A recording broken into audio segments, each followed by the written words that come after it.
ये जो पीसीआर होगा, इस पीसीआर में, ये पीसीआर ऑटोमेटेड इंस्ट्रूमेंट है। क्लियर हो गया? तो इसमें आपके जो 3 स्टेप थे, पहला स्टेप था डीनेचुरेशन, जो कि 95 डिग्री सेंटीग्रेड पे हो रहा था। दूसरा एनिलिंग जो है वो आपका 55 डिग्री सेंटीग्रेड पे होगा, 72 पे एक्सटेंशन होता है। एनिलिंग जो होता है वो आपका 55 डिग्री यानी 55 डिग्री सेंटीग्रेड पे होगा। और जो आपका एक्सटेंशन होगा, ये एक्सटेंशन आपका, एक्सटेंशन जो होगा, ये एक्सटेंशन आपका जो होगा, ये आपका होगा 72 डिग्री सेंटीग्रेड, और या नहीं तो आप 75 डिग्री सेंटीग्रेड भी बोल सकते हो। क्लियर हो गया? तो एक्सटेंशन जो होगा वो 72 डिग्री सेंटीग्रेड पे होगा। तो ये 3 टेम्परेचर ये पीसीआर ऑटोमेटिकली आपका मेंटेन कर देगा। यदि पीसीआर में टेम्परेचर 55 डिग्री करना है तो पीसीआर में हीटर लगा होता है, वो आपका ऑन हो जाएगा और वो आपके टेम्परेचर को 95 डिग्री 95 डिग्री सेंटीग्रेड पे लेके चला जाएगा।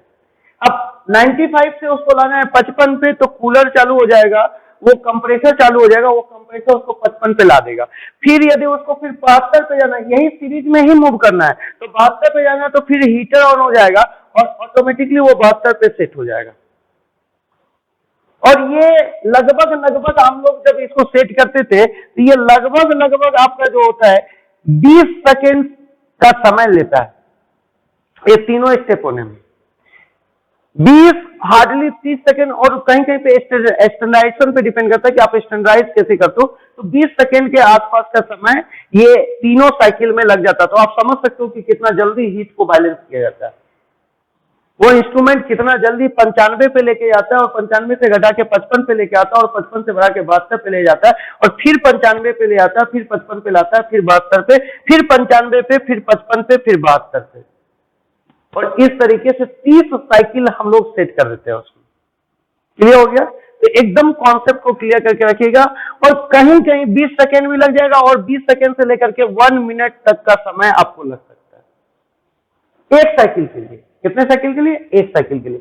अब यहां पे क्लियर करिएगा, ये पीसीआर में जो ये डीनेचुरेशन हुआ, ये जो एनिलिंग हुआ, ये जो एक्सटेंशन हुआ, ये ऑटोमेटिकली इसका टेम्परेचर बैलेंस हो गया। और अभी आपको बताया था कि डीनेचुरेशन में क्या होगा, दोनों स्टेन सेपरेट हो जाएगा। एनिलिंग में क्या होगा, प्राइमर स्टेन के साथ बाइंड कर लेगा, और एक्सटेंशन में क्या होगा, जितना बड़ा डीएनए होगा उतना दूर तक प्राइमर को खींच करके वहां तक पहुंचा देना। यानी खींच करके का मतलब ये हो गया कि उसमें न्यूक्लियोटाइड जोड़ करके, ये नहीं कि उसी को पकड़ के स्ट्रेच कर देंगे, नहीं, उसमें न्यूक्लियोटाइड जोड़ करके उसको क्या करेंगे, स्ट्रेच करते हुए चले जाएंगे, आगे बढ़ाते हुए ले जाएंगे। क्लियर हो गया? तो ये स्टेप याद रखिएगा। और इसमें देखिए क्या क्या इंपोर्टेंट क्वेश्चन आएगा। पीसीआर में टैग पॉलीमरेज यूज किया जाता है, टैग पॉलीमरेज यूज किया जाता है। ये टैग में टी आया थर्मस से और एक्यू आया एक्विटिकस से। तो थर्मस एक्विटिकस मतलब हो गया बाइनोमियल नोमेनक्लेचर। यानी कभी हमको लगता है कि आने वाले समय में, ऐसा तो क्वेश्चन नहीं पूछा हुआ है, लेकिन आने वाले समय में ये क्वेश्चन जरूर पूछा जा सकता है। बाइनोमियल नोमेनक्लेचर से इसका नाम है। तो आपको पूछेगा कि जो टैग पॉलीमरेज में जो टी आया हुआ है वो किसका है, जीनस या स्पीसीज है। तो बाइनोमियल नोमेनक्लेचर पहला जीनस होता है, दूसरा स्पीसीज होता है। जनरल स्टडी आप पढ़वे करते हैं स्कूल में, आप पढ़े हैं प्राइवेट स्कूल सब में, तो उसमें पढ़ते हैं जीएस का पेपर है, तो जीएस पेपर वाला जनरल स्टडी हो गया। लेकिन बाइनोमियल नोमेनक्लेचर में जब बोलेंगे तो यहाँ पे जी से हो जाएगा जीनस और एस से हो जाएगा स्पेसिस। तो ये जो थर्मस वर्ड आया ये जीनस से आ गया और एक्विटिकस वर्ड जो आ गया ये स्पीसीज से आ गया। क्लियर हो गया? और दोनों को मिला करके आपने एक डीएनए पॉलीमरेज नाम रख दिया, टैग पॉलीमरेज यूज किया जाता है पीसीआर के अंदर। पीसीआर में जो डीनेचुरेशन किया जाता है वो टेम्परेचर के मदद से किया जाता है। और एनिलिंग में क्या होता है, प्राइमर लगता है। अब ये जो टैग पॉलीमरेज है इसको, ये मेटलो एक्टिव एंजाइम है, यानी इसको मेटल मिलेगा तभी ये एक्टिव होगा, और इसके लिए मेटल मिलना चाहिए मैग्नीशियम। इसलिए करके यहाँ पे MgCl2 भी हम लोग पीसीआर मिक्सचर में डाल देते हैं, MgCl2, ताकि मैग्नीशियम इस टैग पॉलीमरेज को मिल सके। क्लियर हो गया? और यदि चैन को एक्सटेंड करना है तो यानी जो प्राइमर आपका था 5 प्राइम टू 3 प्राइम, इसको यदि आगे ले जाना है, जहां तक आपका टेम्पलेट है, जहां तक डीएनए का टेम्पलेट है वहां तक ले जाना, तो इसमें डीएनटीपी जोड़ना पड़ेगा। क्या जोड़ना पड़ेगा? तो डीएनटीपी जोड़ना पड़ेगा। जोड़ते जोड़ते यहां तक लाना है जहां तक टेम्पलेट आपका प्रेजेंट है। तो इस लेकर के आप क्या करते हो, पीसीआर में डीएनटीपी यूज करते हो, डीएनटीपी। और ये जो डीएनटीपी होगा, ये आपका हो सकता है, ये आपका होगा, हो सकता नहीं है, होगा, डीएटीपी होगा, डीजीटीपी होगा, डीसीटीपी होगा एंड डीटीटीपी होगा। ये आपका होगा, हो नहीं सकता, होगा ही, डीटीटीपी होगा। क्लियर हो गया? ये चाहिए पीसीआर। आप यदि पीसीआर को रन कराना चाहते थे, ये चीजें आपको चाहिए। अब यहाँ पे ध्यान से सुनिएगा, इतना चीज चाहिए, प्लस यहाँ पे कहीं भी इंजाइम यदि आ जाए, कोई रिएक्शन आप यदि करा रहे हो और इंजाइम आ जाए, तो आप बफर यूज कर दीजिएगा, ताकि पीएच उस मीडियम का चेंज ना करे और ऑप्टिमम पीएच आपका मेंटेन रहे, तो आप बफर यूज कर दोगे। क्लियर हो गया? बफर यूज कर दोगे। अब यहाँ पे क्या हो गया कि यदि आप पीसीआर कर रहे हो, तो पीसीआर में डीएनए का एम्प्लीफिकेशन करना है, तो आपको डीएनए चाहिए ही चाहिए। डीएनए क्या चाहिए? तो उस डीएनए को हम लोग बोलते हैं टेम्पलेट, डीएनए टेम्पलेट। तो आप डीएनए भी लोगे, जिसका एम्पलीफाई करना है उसका आपको डीएनए लेना पड़ेगा। वो पीसीआर में डीएनए लेना ही होगा उस मिक्सचर में, कोई डाउट नहीं है। उसके बाद प्राइमर, आप जो डीएनए लिए, तो इस डीएनए का यदि आपको बढ़ाना होगा आगे, तो आगे बढ़ाना होगा, तो पहला जो दूसरा स्टेप है, इस स्टेप में एनिलिंग में क्या चाहिए, प्राइमर अटैच होगा, तो आपको बना बनाया हुआ प्राइमर लेना पड़ेगा। बना बनाया हुआ प्राइमर, यानी इंडस्ट्रीज इस प्राइमर को बनाई होगी और आप उसको यूज करोगे। क्लियर हो गया? लेकिन जब हमारे सेल के अंदर डीएनए एप्लीकेशन होता है, या बैक्टीरियल सेल के अंदर यदि नेचुरल डीएनए एप्लीकेशन होता है, तो वहां पे प्राइमर बनाने वाला एंजाइम होता है, जो कि आरएनए प्राइमर बना देता है। ये प्राया मोलिकुलर बेसिस ऑफ इनहेरिटेंस में, ये आप देख लीजिएगा। क्लियर? तो सेल के अंदर बनाया जाता है प्राइमर को, और पीसीआर के अंदर बना बनाया हुआ प्राइमर हम लोग यूज करते हैं। क्लियर हो गया? तो प्राइमर भी आप यूज करोगे। तो यानी आप यदि पीसीआर करना चाहते हो, तो आप डीएनए ले लीजिए। ये तो स्टेप है, चलिए यहां पे ले लेते हैं, डीएनए ले लीजिए, इस जगह पे ले लिया डीएनए, ये हो गया, यहां पे ले लिया डीएनए। तो आप डीएनए ले लीजिए, उसके बाद आप टैग पॉलीमरेज ले लीजिए, जो कि डीएनए का फॉर्मेशन करेगा, और MgCl2 ले लीजिए, MgCl2 ले लीजिए, डीएनटीपी ले लीजिए, बफर ले लीजिए, और आप ले लीजिए प्राइमर। इतने चीज को क्या करते हैं ना, एक इप एंड ड्रॉप के अंदर ले लेते हैं। ध्यान से सुनना, इतने चीज को हम लोग क्या करते हैं, एक इप एंड ड्रॉप के अंदर, ये जो इप एंड ड्रॉप होता है, इस इप एंड ड्रॉप के अंदर इतना चीज ले लेंगे। क्या ले लेंगे? डीएनए ले लेंगे, क्या ले लेंगे? प्राइमर ले लेंगे। प्राइमर कौन सा? फॉरवर्ड एंड, ये इप एंड ड्रॉप बना रहा हूं, इप एंड ड्रॉप। तो इसमें प्राइमर ले लेंगे। प्राइमर कैसे लेंगे? फॉरवर्ड और बैकवर्ड। तो इसको हम यहाँ पे ऐसे शॉर्ट में लिख रहे हैं कि प्राइमर हम लोग फॉरवर्ड भी लेंगे और बैकवर्ड भी लेंगे, दोनों टाइप का प्राइमर लेंगे, तभी आपका डीएनए का सिंथेसिस होगा, डीएनए का एम्प्लीफिकेशन होगा। तो फॉरवर्ड एंड बैकवर्ड प्राइमर ले लिया, प्लस टैग पॉलीमरेज ले लिया, टैग पॉलीमरेज जो कि डीएनए पॉलीमरेज है, टैग पॉलीमरेज ले लिया, प्लस इसके ऑप्टिमम पीएच को मेंटेन करने के लिए बफर ले लिया, बफर ले लिया, प्लस इसको एक्टिव करने के लिए, डीएनए पॉलीमरेज को काम करने के लिए MgCl2 ले लिया, प्लस चैन को एक्सटेंड करने के लिए डीएनटीपी ले लिया, जो कि बता रखा हूं कि डीएनटीपी में क्या क्या आएगा, कोई डाउट नहीं है। और इतने चीज लेने के बाद इसका कैप को हम लोग लगा देंगे। क्लियर हो गया? और आपका क्या होगा कि पीसीआर एक इंस्ट्रूमेंट होगा, और उसमें इस तरीके से, जैसे सपोज इसको आपने इप एंड ड्रॉप मान लिया, ये इप एंड ड्रॉप है, और इसी में आपने सारा चीज पुट करके ये कैप को क्या कर दिया, इस कैप को ऐसे लगा दिया। क्लियर हो गया? और पीसीआर जो एक इंस्ट्रूमेंट होगा, तो उस पीसीआर इंस्ट्रूमेंट में ये जो इप एंड ड्रॉप है, इस इप एंड ड्रॉप को यहाँ पे फंसा देंगे, फिर वहां से लॉकिंग कर देते हैं उसको। अब तब यहाँ पे जिस तरह से कंप्यूटर होता है, तो एक कंप्यूटर आपके पास में होगा, फिर माउस आपके पास में होगा, उस पर सारा प्रोग्राम आ जाता है कि आपको कितना साइकिल कराना है।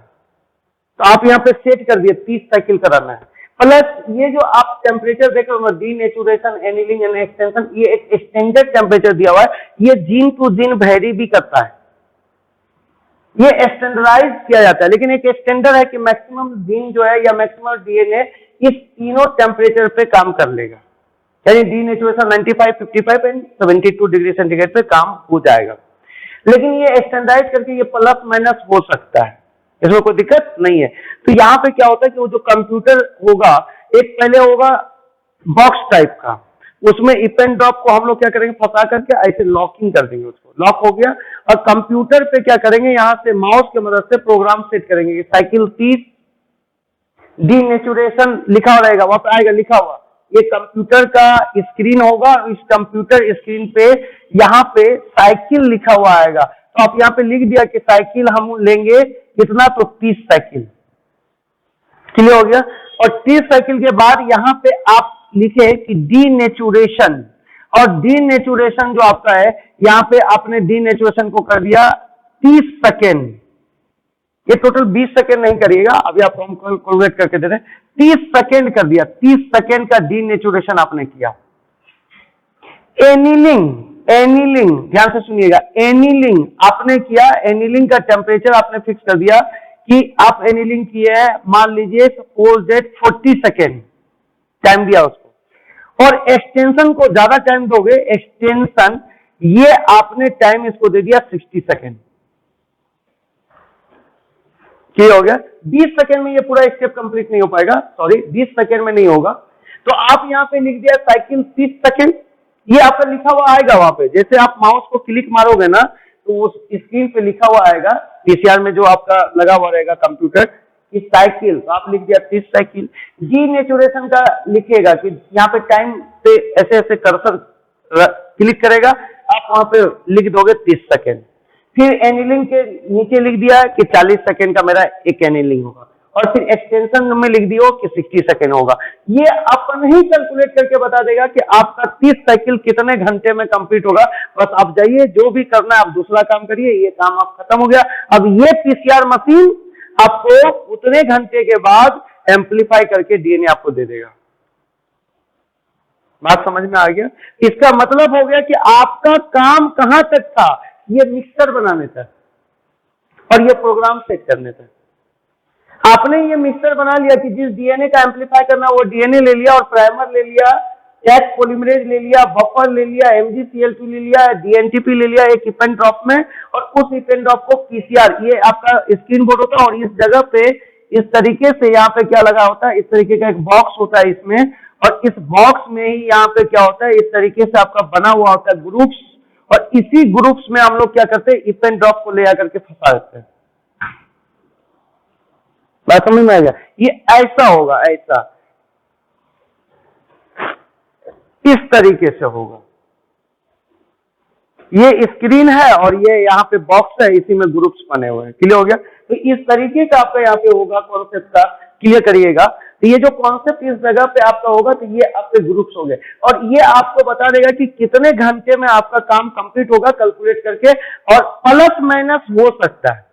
अब ये जैसे आपसे ज्यादा कौन जानता होगा, जैसे आप फिल्म लोडिंग कराने के लिए जाते होइएगा, तो उस लोडिंग में वहां लिख देता है कि 2 मिनट में आपका फिनिश हो जाएगा, तो उसमें प्लस माइनस हो जाता है, ज्यादा ही भाग जाता है, कम तो नहीं होता है, लेकिन थोड़ा सा टाइम हो जाएगा कि ज्यादा हो जाएगा। लिखिएगा 2 मिनट, लेकिन वो 2 मिनट में फिनिश नहीं होकर के वो 5 मिनट का समय ले सकता है। तो वही बात यहाँ भी होता है, समय का प्लस माइनस हो जाएगा। लिख दिया कि 6 घंटा में आपका ये पीसीआर डन हो जाएगा, फिनिश हो जाएगा, लेकिन 6 घंटे के ऊपर भी जा सकता है। अब मान लो कि ये लिख दिया 6 घंटे में फिनिश हो जाएगा, तो आपको टेंशन लेने की जरूरत नहीं है, आप 10 घंटे सो के भी आ सकते हैं, सो के भी आ सकते हैं। इसलिए बोल रहे क्योंकि आपका ये मशीन क्या करेगा, 30 साइकिल चलाने के बाद ये मशीन आपका बंद हो जाएगा, और यहाँ पे क्या होगा कि आपका जो कंप्रेसर है वो चालू हो जाएगा, और टेम्परेचर को कम करके रखेगा, जो कि ताकि जो डीएनए आपका बना है वो आपका खराब नहीं हो जाए। तो कोई दिक्कत नहीं, कल सुबह भी आप लेबोरेटरी के अंदर आते तो कोई प्रॉब्लम नहीं है आपको। आपका काम कितना आसान हो गया पीसीआर से, समझ में आ रहा है। लेकिन जब कैरी मुलिस इसी काम को किया था, तो आपको जान करके ये आश्चर्य होगा कि कितना मेहनत उन्होंने किया था।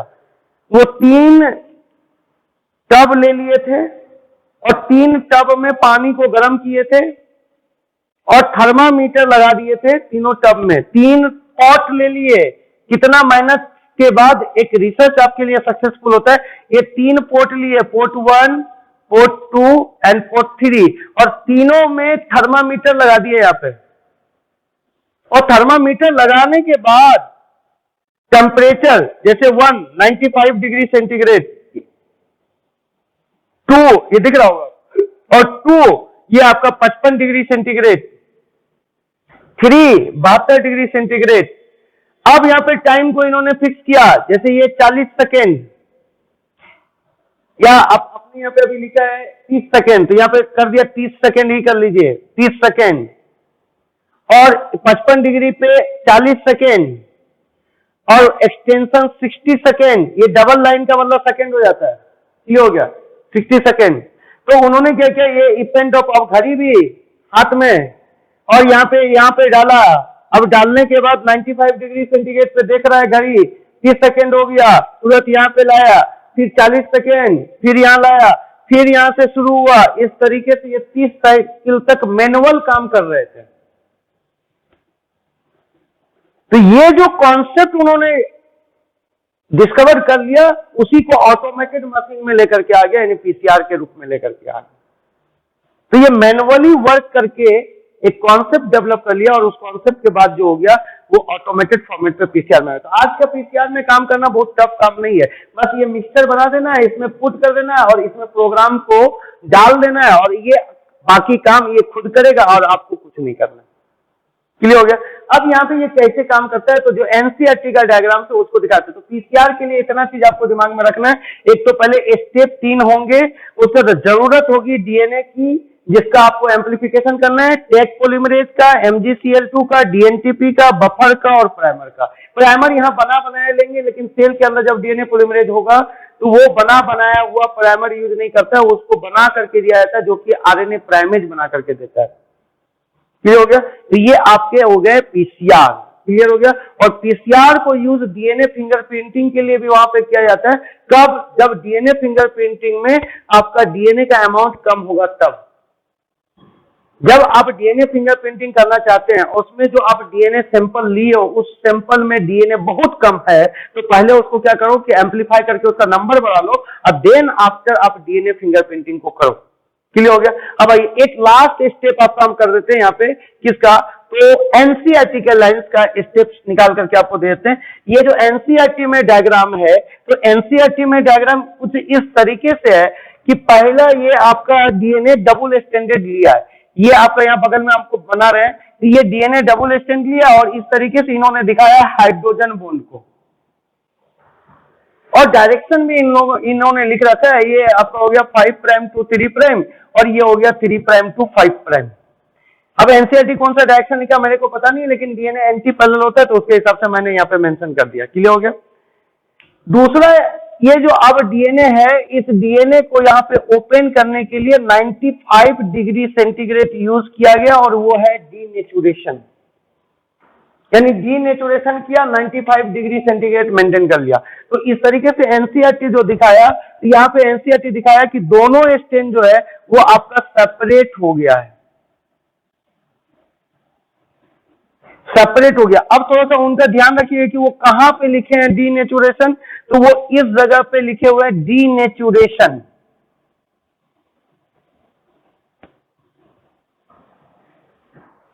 क्लियर हो गया?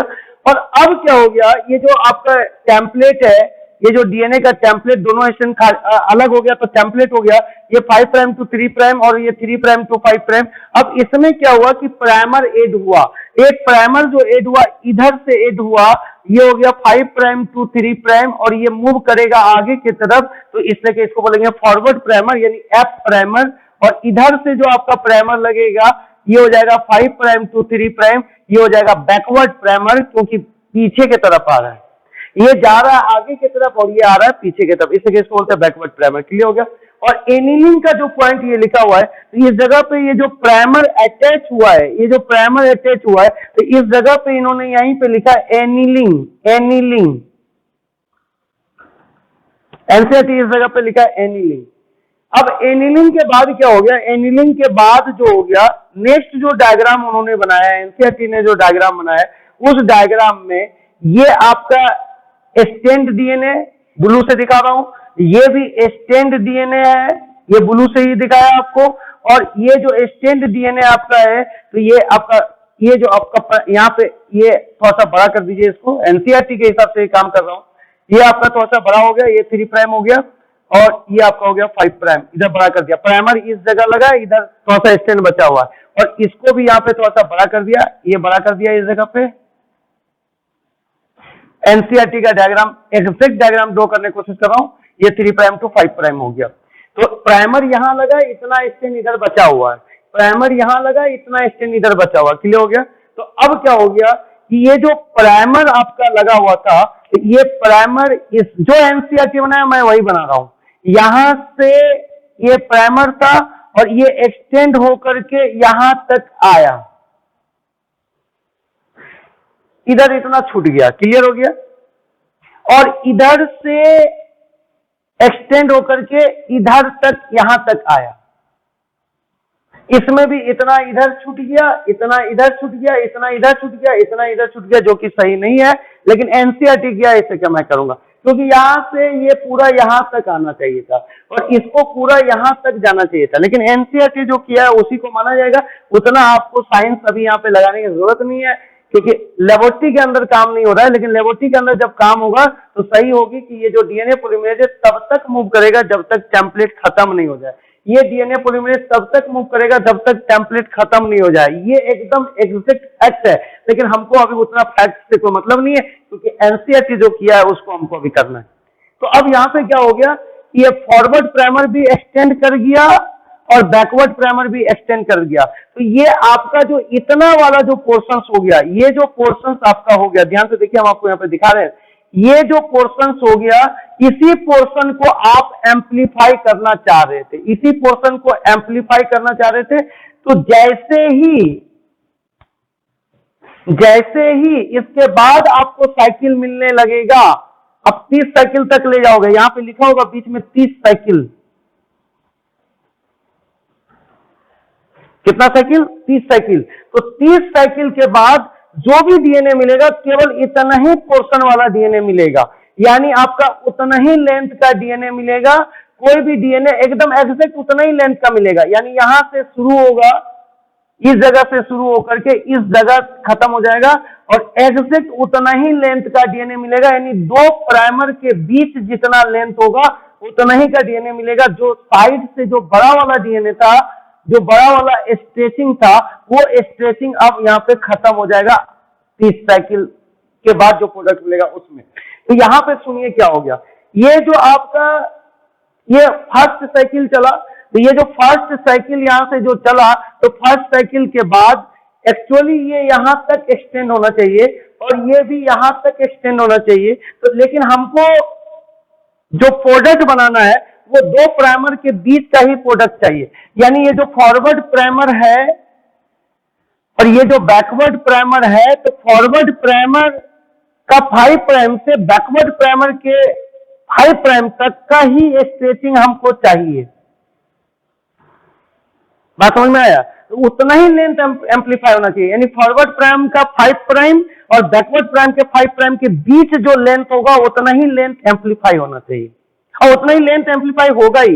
लेकिन क्या होगा ना कि 3 साइकिल तक उससे ज्यादा एक्सटेंड होने लगता है, ये एक्चुअली यहां से लेकर के यहां तक होना चाहिए और ये एक्चुअली यहां से लेकर यहां तक होना चाहिए। लेकिन आफ्टर 3 साइकिल के बाद वो क्या होगा कि जितना फॉरवर्ड प्राइमर का 5 प्राइम और बैकवर्ड प्राइम के 5 प्राइम के बीच जो लेंथ होगा उतना ही लेंथ एम्पलीफाई होगा। तो यानी हमेशा पीसीआर में उतना ही लेंथ एम्पलीफाई होगा जितना लेंथ की फॉरवर्ड प्राइमर और बैकवर्ड प्राइमर के बीच में होगा, यानी 5 prime end of the forward primer और 5 prime end of the backward primer के बीच के लेंथ का ही एम्पलीफिकेशन होगा।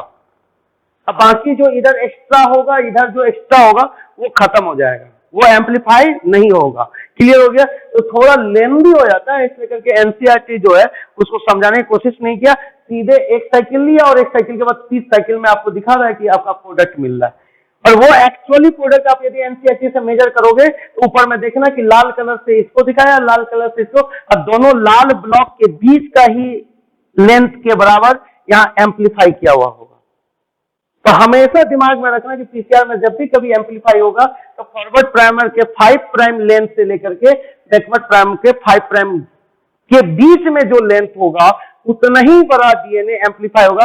बाकी इधर कितना भी बड़ा है तो कोई मतलब नहीं, और इधर कितना भी बड़ा है तो उससे कोई मतलब नहीं है, हमेशा इसके बीच में एम्पलीफाई होगा। तो यहाँ पे आपका क्या हो गया, ये एनिलिंग लिख दिया, और ये जो आपने ये जो बैकवर्ड प्राइमर था, ये जो बैकवर्ड प्राइमर था 5 प्राइम टू 3 प्राइम, तो इसमें न्यूक्लियोटाइड जोड़ करके जो एक्सटेंड किया इधर, तो ये एक्सटेंशन हो गया। और ये जो आपका 5 प्राइम टू 3 प्राइम जो प्राइमर था, इसको आपने इसमें न्यूक्लियोटाइड जोड़ करके जो एक्सटेंड किया, तो ये एक्सटेंशन हो गया। तो इसको यहाँ पे आपने इस जगह पे आपने लिखा एक्सटेंशन,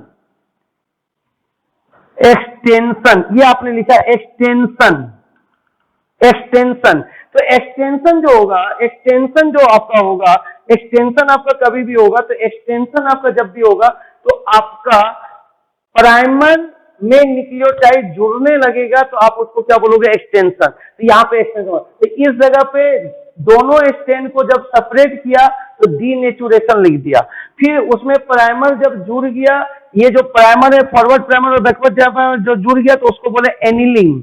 और उसके बाद उस जो प्राइमर को न्यूक्लियोटाइड जोड़ करके जो एक्सटेंड किए, उसको बोल दिया एक्सटेंशन। और 30 साइकिल के बाद आपका जो डिजायर जीन होगा वही प्रोडक्ट केवल मिलेगा, बाकी डीएनए कितना भी लंबा है उससे कोई फर्क नहीं पड़ेगा। तो पहला स्टेप हो गया एनिलिंग, दूसरा स्टेप हो गया एक्सटेंशन, एक्सटेंशन, एक्सटेंशन, और ये 3 स्टेप के बाद फिर से ये रिपीट होने लगेगा, कोई डाउट नहीं है। और डिजायर जीन जो होगा वो केवल डिजायर जीन का प्रोडक्ट मिलेगा, बाकी डीएनए कितना भी लंबा होगा वो नहीं होगा। तो ये वहां से वहां तक होगा। जैसे ये आपका हो गया बैकवर्ड प्राइमर, ये हो गया आपका फॉरवर्ड प्राइमर, ये हो गया 5 प्राइम इंड, और ये भी हो गया 5 प्राइम इंड। बस इस इंड से लेके इस इंड तक का ही आपका डीएनए बनेगा, कोई डाउट किसी को? तो फॉरवर्ड का 5 प्राइम से लेकर के बैकवर्ड के 5 प्राइम के बीच में जितना लेंथ होगा उतना ही लेंथ का एम्प्लीफिकेशन होगा, और 30 साइकिल के बाद आपका जो डिजायर प्रोडक्ट होगा वही प्रोडक्ट आपको मिलेगा। तो इस तरीके से आपका पीसीआर खत्म हो गया। जो ये लिखा हुआ है यहीं से क्वेश्चन पूछा जाता है, ये जो आपको मैं लिख के दे दिया, ये टेम्परेचर लिखा हुआ, इसी से क्वेश्चन आपके आते हैं और इसी क्वेश्चन पे आपका क्वेश्चन होता है। क्लियर हो गया? ये जो तीनों स्टेप है ना, इस स्टेप को थोड़ा सा यदि ग्राफिक्स पे लोगे ना तो ये ग्राफिक्स कुछ ऐसा आता है। चलिए यहाँ पे पहला स्टेप है डीनेचुरेशन, दूसरा स्टेप है एनिलिंग और तीसरा स्टेप है एक्सटेंशन। एकदम यही स्टेप होगा, ये नहीं कि पहला एनिलिंग दूसरा एक्सटेंशन या पहला एक्सटेंशन दूसरा, ये नहीं, पहला डीनेचुरेशन दूसरा एनिलिंग और तीसरा एक्सटेंशन, हमेशा यही सीक्वेंस होगा। फिर जब शुरू होगा, यदि एक्सटेंशन तक तुम पहुंच गए तो फिर होगा डीनेचुरेशन, फिर होगा एनिलिंग, फिर होगा एक्सटेंशन। क्लियर हो गया? आइए यहां पे हम इसी डीएनिलिंग, डीनेचुरेशन, एनिलिंग और एक्सटेंशन का एक ग्राफिकल रिप्रेजेंटेशन आपको दे रहे हैं। ये ग्राफिकल रिप्रेजेंटेशन से आपको ये पता चल जाएगा कि आपका स्टेप, आपसे क्वेश्चन पूछता है, जैसे ग्राफ दे देगा और आपसे पूछेगा कि कहां पे कौन सा स्टेप इन्वॉल्व है, किस जगह पे कौन सा स्टेप आपका चल रहा है। तो जैसे ग्राफ यहाँ पे दिया हुआ है कि 2 एक्सिस इन्होंने ड्रॉ किया है, एक है आपका वाई एक्सिस और एक है आपका एक्स एक्सिस। एक्स एक्सिस में तो रिएक्शन प्रोग्रेस लिखेगा कि रिएक्शन कैसे कैसे प्रोग्रेस हो रहा है, और वाई एक्सिस में यहाँ पे लिखा हुआ है टेम्परेचर, टेम्परेचर ऊपर की तरफ इंक्रीज करेगा। ये हो गया। तो यहां पे जो ग्राफ बना रहा है तो इस तरीके से इसका ग्राफ आ रहा है।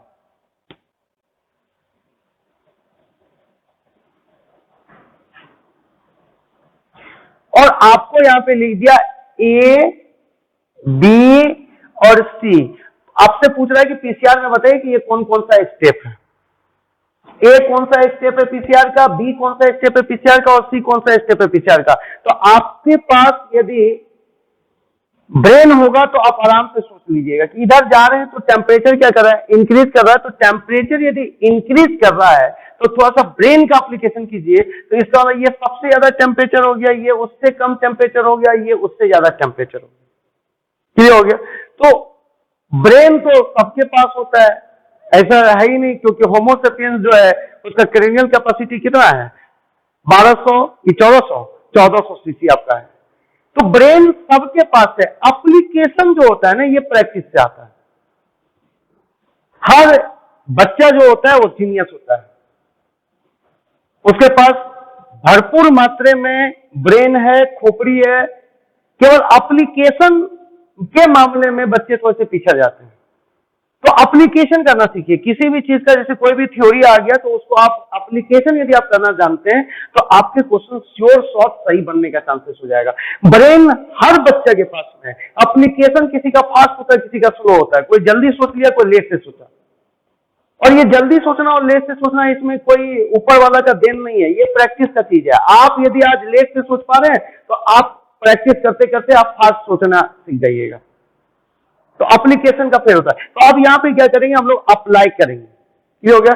तो ब्रेन है नहीं, ब्रेन तो है ही, आपके पास ब्रेन होगा नहीं, है ही, लेकिन बस जस्ट उसको अप्लाई करना है। अब क्या अप्लाई करना है, ध्यान से सुनिएगा कि ये ए है, ये हाई टेम्परेचर पे होगा, ये बी होगा उससे लो टेम्परेचर पे होगा, और सी जो होगा वो बी से हाई टेम्परेचर होगा और ए से लो टेम्परेचर होगा। तो पीसीआर में जो सबसे ज्यादा टेम्परेचर पे होता था वो होता था डीनेचुरेशन, और जो सबसे कम टेम्परेचर पे होता था, डीनेचुरेशन सबसे ज्यादा टेम्परेचर पे हो रहा था, और जो सबसे कम टेम्परेचर पे होता था वो होता था एनीलिंग। क्या होता था? एनीलिंग। तो एनीलिंग सबसे कम टेम्परेचर पे होता था, और इंटरमीडिएट टेम्परेचर पे यानी हाई और एनीलिंग लो टेम्परेचर के बीच वाले टेम्परेचर पे जो होता था वो होता था एक्सटेंशन। ठीक हो गया। और ये जो डीनेचुरेशन का टेम्परेचर था ये आपका 95 डिग्री सेंटीग्रेड आपने लिया है, और ये जो एनीलिंग का टेम्परेचर ये 55 डिग्री सेंटीग्रेड आपने लिया है, और ये जो आपका एक्सटेंशन का टेम्परेचर ये 72 डिग्री सेंटीग्रेड आपने लिया। तो टेम्परेचर आपका फुट हो गया, कोई डाउट इसमें नहीं है। क्लियर हो गया यहाँ पे? अब आपका यहाँ पे एक पॉइंट हम लेकर के आ रहे हैं कि use of the transgenic organism. सबसे पहले ये ट्रांसजेनिक वर्ड क्यों लगा? ट्रांस का मतलब होता है एक जगह से दूसरी जगह। वैसा ऑर्गेनिज्म जिसमें आपने फॉरेन डीएनए को डाल दिया है वो ऑर्गेनिज्म ट्रांसजेनिक हो जाएगा, चाहे वो प्लांट हो चाहे एनिमल। क्लियर हो गया? यदि आपने किसी ऑर्गेनिज्म के अंदर यदि फॉरेन डीएनए को डाला है तो वो ऑर्गेनिज्म ऑलरेडी ट्रांसजेनिक हो जाएगा, चाहे वो प्लांट हो चाहे वो एनिमल हो। यदि प्लांट होगा तो ट्रांसजेनिक प्लांट कहलाएगा, और एनिमल यदि होगा तो ट्रांसजेनिक एनिमल कहलाएगा। तो उसका हम लोग देखेंगे कि उस ट्रांसजेनिक ऑर्गेनिज्म का क्या यूज है। क्लियर हो गया? तो सबसे पहली बात है, जो ये ट्रांसजेनिक एनिमल आपके पास में है, इस ट्रांसजेनिक एनिमल में 95% ट्रांसजेनिक एनिमल जो है वो माइस है।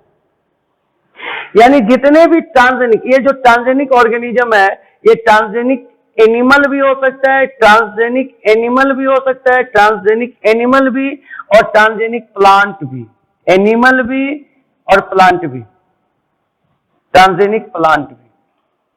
क्लियर हो गया? तो ट्रांसजेनिक एनिमल ट्रांसजेनिक प्लांट दोनों में से कुछ भी हो सकता है।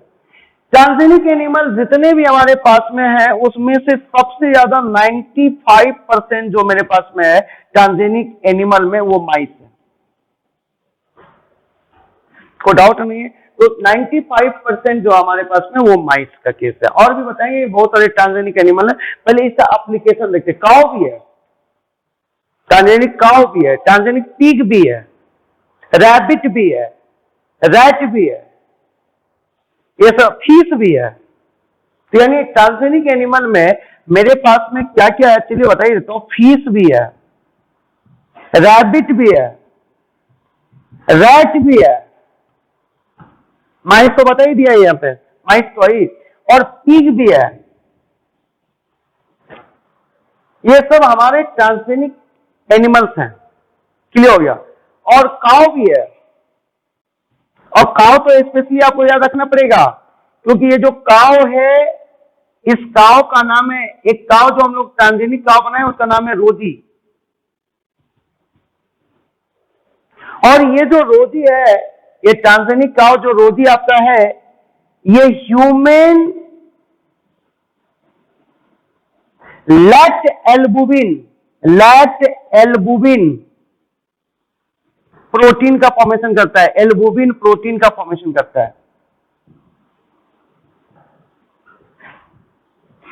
तो यानी use of the transgenic organism में क्या करेंगे? तो पहला बायोलॉजिकल प्रोडक्ट बनाने के लिए यूज करेंगे, बायोलॉजिकल प्रोडक्ट बनाने के लिए यूज करेंगे। जैसे रोजी मैंने ट्रांसजेनिक काऊ बनाया और उससे बायोलॉजिकल प्रोडक्ट बनवाया लैक्ट एल्बुमिन। जो ह्यूमन मिल्क एल्बुमिन है और ये लैक्ट एल्बुमिन जो है ये केवल ह्यूमन मिल्क में मिलता है, लेकिन अब वो काउ रोजी से बनवाया जा रहा है। इसका मतलब ये जो रोजी है ये ट्रांसजेनिक काउ है, और इसको हम लोग यूज कर रहे हैं ट्रांसजेनिक काउ को क्या बनाने के लिए, तो रोजी को यूज कर रहे हैं बायोलॉजिकल प्रोडक्ट बनाने के लिए, और वो जो बायोलॉजिकल प्रोडक्ट है उसका नाम है लैक्ट एल्बुमिन। तो डाउट क्लियर हो गया। और यहां पे ये जो स्पेशली जो ट्रांसजेनिक इसको किया गया है, रोजी को जो ट्रांसजेनिक किया गया इसको आपका लैक्ट एल्बुमिन बनाने के लिए किया गया। क्लियर। और बायोलॉजिकल प्रोडक्ट हम लोग बनाते हैं, तो लैक्ट एल्बुमिन हो गया। एक आपका होता है एंटीट्रिप्सिन, एंटीट्रिप्सिन अल्फा 1 आगे लगा दोगे, अल्फा 1 एंटीट्रिप्सिन लगाई दीजिए, अल्फा 1 एंटीट्रिप्सिन। दूसरा बायोलॉजिकल प्रोडक्ट में पहला बायोलॉजिकल प्रोडक्ट हो गया लैक्ट एल्बुमिन, लैक्ट एल्बुमिन जो कि रोजी से बनवाया गया। तो पहला हो गया लैक्ट एल्बुमिन और दूसरा हो गया अल्फा 1 एंटीट्रिप्सिन। और ये एंटीट्रिप्सिन जो आपका अल्फा 1 जो एंटीट्रिप्सिन जो प्रोडक्ट है ये इम्फासिमा डिजीज में काम आता है। इम्फासिमा डिजीज का ट्रीटमेंट में यूज करते हैं। ये एक्चुअली अल्फा 1 एंटीट्रिप्सिन जो हम लोग बायोलॉजिकल प्रोडक्ट बनाएंगे ट्रांसजेनिक ऑर्गेनिज्म से, ये इम्फासिमा डिजीज में काम आएगा, इम्फासिमा डिजीज में काम आएगा। क्लियर हो गया। तो इम्फासिमा डिजीज के लिए हम लोग यूज करते हैं अल्फा 1 एंटीट्रिप्सिन, कोई डाउट नहीं है। और ये जो रोजी है इसको बनाया गया था 1997 में, 1997 में इस ट्रांसजेनिक काउ का फॉर्मेशन किया गया, और सबसे ज्यादा क्वेश्चन यहां से पूछे जाते हैं। क्लियर हो गया, कोई डाउट नहीं है। तो आपसे पूछेगा फर्स्ट ट्रांसजेनिक काउ का क्या नाम है, रोजी, और वो कौन सा बायोलॉजिकल प्रोडक्ट बना रहा है, तो लैक्ट एल्बुमिन, जो कि केवल ह्यूमन मिल्क में मिलेगा। यहाँ पे ह्यूमन मिल्क में मिलेगा, यहाँ पे ह्यूमन मिल्क भी कर दे रहा हूं, ह्यूमन मिल्क लैक्ट एल्बुमिन, ताकि आपको मिल्क भी याद रहे, ह्यूमन मिल्क लैक्ट एल्बुमिन। ठीक हो गया। तो लैक्ट एल्बुमिन जो है वो ह्यूमन मिल्क में मिलता है केवल, एल्बुमिन है तो प्रोटीन हो गया। क्लियर हो गया, कोई डाउट नहीं है। तो अब यहाँ पे अल्फा 1 एंटीट्रिप्सिन भी आप ट्रांसजेनिक ऑर्गेनिज्म से बनाते हो, जिसको आप बोलते हो कि इम्फासिमा डिजीज के ट्रीटमेंट में ये काम आता है। तो पहला काम किए use of the transgenic organism का, पहला काम किए production of the biological product का फॉर्मेशन, बायोलॉजिकल प्रोडक्ट का फॉर्मेशन। तो ट्रांसजेनिक ऑर्गेनिज्म का यूज किए बायोलॉजिकल प्रोडक्ट के फॉर्मेशन के लिए, और वो जो फॉर्मेशन में आपको दिखा दिया कि एक दिखा दिया कि लैक्ट एल्बुमिन बनाया, और वो ट्रांसजेनिक काउ की मदद से बनाया। उस काउ का नाम था रोजी, जिसको 1997 ईस्वी में आपको बनाया गया था, और उसके मिल्क में ह्यूमन मिल्क का लैक्ट एल्बुमिन प्रोटीन मिलता है। और दूसरा जो प्रोडक्ट अल्फा 1 एंटीट्रिप्सिन है, ये भी ट्रांसजेनिक ऑर्गेनिज्म से बनाया गया, और जो कि इम्फासिमा डिजीज में काम आता है। क्लियर हो गया। तो ट्रांसजेनिक ऑर्गेनिज्म का यूज हो गया यहाँ पे। अब इसको मिटा दूं मैं, यहाँ पे ये क्लियर आपका है। तो अब यहाँ पे आपका क्या हो गया, ध्यान से यहाँ पे देखेंगे। अब ट्रांसजेनिक ऑर्गेनिज्म का जो यूज हो गया, तो पहला यूज हो गया formation of the biological product. पहला यूज जो हो गया, पहला यूज हो गया फॉर्मेशन ऑफ बायोलॉजिकल प्रोडक्ट, यानी बायोलॉजिकल प्रोडक्ट को बनाने के लिए बायोलॉजिकल प्रोडक्ट। और अभी आपने दो प्रोडक्ट का देखा, एक आपने देखा है अल्फा 1 एंटीट्रिप्सिन, एंटीट्रिप्सिन जो इम्फासिमा में काम आ रहा था, और दूसरा आपने देखा था जो रोजी में बनाया था आपका लैक्ट एल्बुमिन, लैक्ट एल्बुमिन। तो ट्रांसजेनिक ऑर्गेनिज्म को हम लोग यूज करते हैं formation of the biological product. Transgenic organism का हम लोग यूज करते हैं, दूसरा यूज करते हैं वैक्सीन सेफ्टी चेक करने के लिए, जो वैक्सीन सेफ्टी को चेक करने के लिए, वैक्सीन सेफ्टी को चेक करने के लिए। अभी कोरोना वायरस पे वैक्सीन बन रहा है, तो अभी जो कोरोना वायरस पे वैक्सीन बन रहा है, इसका कोई वैक्सीन सेफ्टी चेक उक नहीं हो रहा है, क्योंकि फास्ट बनाना है इसको, डायरेक्ट ह्यूमन पे ट्रायल हो रहा है। मतलब पूछ लिया जा रहा है, अभी अमेरिका अलाउ कर दिया कि ह्यूमन पे ही ट्रायल कर लिया जाए इसको, नहीं तो क्या होता है ना कि कोई भी चीज पहले बनता है, वैक्सीन यदि बनेगा तो वो पहले एनिमल मॉडल पे चेक होगा, ट्रांसजेनिक ऑर्गेनिज्म पे चेक होगा। उस ट्रांसजेनिक ऑर्गेनिज्म को यदि कोई प्रॉब्लम नहीं हुआ तो देन आफ्टर ह्यूमन के ट्रायल के लिए हो जाएगा। उसमें भी बहुत सारे प्रोसेस होते हैं। लेकिन अभी जो कोरोना वायरस का वैक्सीन है, तो इस वैक्सीन को चूंकि सबसे फास्ट बनाना है, क्योंकि पेशेंट मर रहा है और ये स्प्रेड बहुत तेजी से कर रहा है, तो इसलिए करके ये फास्ट बनाने के लिए जो बीच का स्टेप था कि ट्रांसजेनिक एनिमल पे हमको चेक करना है कि वो वैक्सीन सही बना है कि नहीं बना, उस स्टेप को हटा दिया गया ताकि कम समय लगे, क्योंकि उसमें कम से कम साल, 1.5 साल, 2 साल तक का समय लग सकता है यदि आप उसको ट्रांसजेनिक ऑर्गेनिज्म पे चेक करते हैं तो वो समय को कम कर लिया और डायरेक्ट ह्यूमन बीइंग पे चेक किया, तो डायरेक्ट ह्यूमन बीइंग पे ही चेक हो रहा है कि वो सही है या गलत है। लेकिन ये हमेशा चल नहीं सकता, क्योंकि आप किसी के जिंदगी को वो मौत के मुंह में नहीं ढकेल सकते, ये ह्यूमैनिटी के अगेंस्ट हो जाएगा। लेकिन ये चूंकि इतनी बड़ी चीजें हो रही, इतनी बड़ी महामारी का रूप ले रहा है, इस लेकर के डायरेक्ट बीच वाला जो ट्रांसजेनिक एनिमल पे जो सेफ्टी चेक कर रहे थे उसको हटाया और डायरेक्ट ह्यूमन बीइंग पे चेक कर दिया। तो ये वैक्सीन सेफ्टी चेक करने का काम आता है ट्रांसजेनिक ऑर्गेनिज्म, कोई डाउट नहीं है। और chemical testing, chemical testing, chemical testing, ये जो केमिकल टेस्टिंग होता है, तो कोई भी केमिकल है सपोज दैट, तो उसको हमको चेक करना है कि ये जो केमिकल है ये कार्सिनोजेन है कि नहीं, कैंसर काउज करा सकता है कि नहीं करा सकता। तो ये ह्यूमन बीइंग को देके चेक कर लेंगे? नहीं, उसको कर ही नहीं सकते हैं। तो क्या करना पड़ेगा, जो हमारा ट्रांसजेनिक ऑर्गेनिज्म होगा, उस ट्रांसजेनिक ऑर्गेनिज्म को वो केमिकल दिया जाएगा और उसके बाद उस केमिकल का इफेक्ट उस ऑर्गेनिज्म पे चेक किया जाएगा और वही इफेक्ट ह्यूमन बीइंग पे भी पड़ेगा। तो किसी भी केमिकल का यदि आप चेकिंग करना चाहते हैं कि इसका जो हार्मफुल इफेक्ट है कितना ज्यादा है या क्या हार्म कर सकता है ये बॉडी के अंदर जाने के बाद, तो उसकी भी टेस्टिंग आपको ट्रांसजेनिक एनिमल के अंदर करना पड़ेगा। क्लियर हो गया? कोई डाउट नहीं है। अब यहां पे क्या हो गया कि ये चौथा नंबर पॉइंट में केमिकल टेस्टिंग है, मतलब जो आप केमिकल का इफेक्ट चेक करना चाहते हो कि ये जो केमिकल, कोई केमिकल आपको मिला, वो केमिकल बॉडी के अंदर कितना हार्म करेगा, क्या नुकसान पहुंचाएगा, तो उसको चेक करना पड़ेगा। तो ट्रांसजेनिक एनिमल ले लीजिए, ऑर्गेनिज्म ले लीजिए या एनिमल ले लीजिए, उस पे चेक कीजिए, तब जाके ह्यूमन बीइंग पे चेक हो सकता है। नेक्स्ट होगा कि डिजीज के स्टडी के लिए, डिजीज के स्टडीज के लिए आप जो स्टडीज करोगे, डिजीज के स्टडीज के लिए भी आप ट्रांसजेनिक ऑर्गेनिज्म को यूज करते हैं। कैसे डिजीज के स्टडीज के लिए ट्रांसजेनिक ऑर्गेनिज्म को यूज करते हो?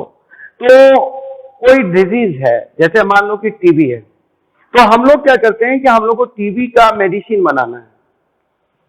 तो टीबी का मेडिसिन बनाना है तो डायरेक्ट माइस को तो टीबी है ही नहीं, तो माइस को टीबी नहीं है, तो हमको मेडिसिन का जब भी चेक करना पड़ेगा तो माइस के ऊपर पहले चेक करना पड़ेगा। तो उसको सबसे पहले हम लोग क्या करवाते हैं, डिजीज करवा देते हैं।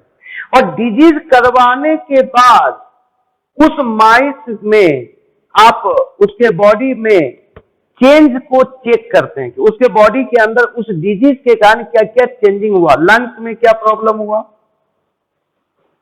उसके किडनी में क्या प्रॉब्लम हो रहा है, ब्रेन में क्या प्रॉब्लम हो रहा है, ब्लड में क्या प्रॉब्लम हो रहा है, हार्ट में क्या प्रॉब्लम हो रहा है, कोई भी डिजीज से।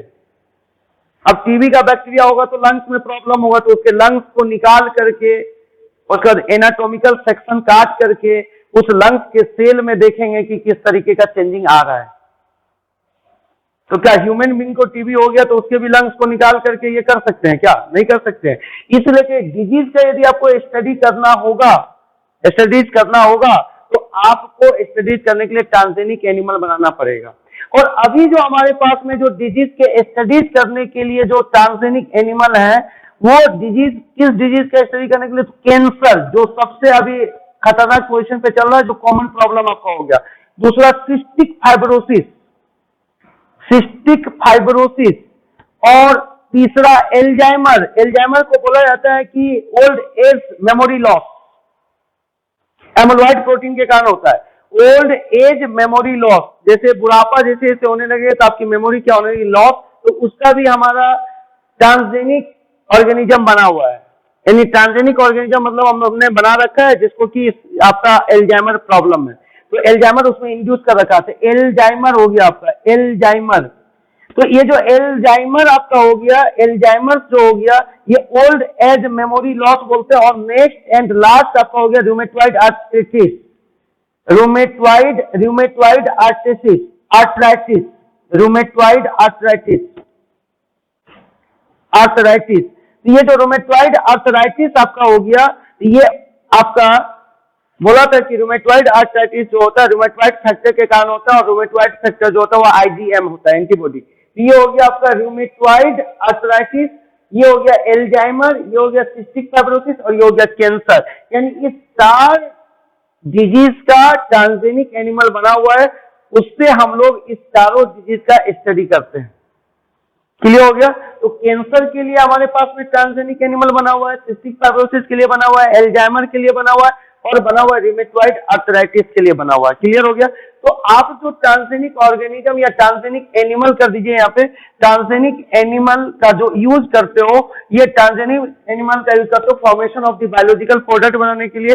इस ट्रांसजेनिक एनिमल का यूज करते हो वैक्सीन सेफ्टी चेक करने के लिए, जो वैक्सीन बना वो सही बना है कि गलत बना है, सही इफेक्ट डाला कि बेड इफेक्ट डाला, और केमिकल टेस्टिंग के लिए, यानी केमिकल कितना हार्मफुल, कितना गुड इफेक्ट डालना ऑर्गेनिज्म के ऊपर, उसको चेक करने के लिए। और डिजीज के स्टडीज के लिए भी हम लोग ट्रांसजेनिक एनिमल को बनाए, और वो कैंसर के लिए, सिस्टिक फाइब्रोसिस के लिए, एल्जाइमर के लिए, और रूमेटॉइड आर्थराइटिस के लिए। एकदम इस कॉन्सेप्ट को आप बना के रखिएगा। और जो मैं बोला था कि मेरे पास जो ट्रांसजेनिक एनिमल बना हुआ है वो क्या क्या बना हुआ है, तो ट्रांसजेनिक एनिमल बना हुआ है काऊ, ट्रांसजेनिक एनिमल बना हुआ है सीप, ट्रांसजेनिक एनिमल बना हुआ है माइस। माइस तो 95% है, टोटल ट्रांसजेनिक एनिमल का 95% अकेले माइस है।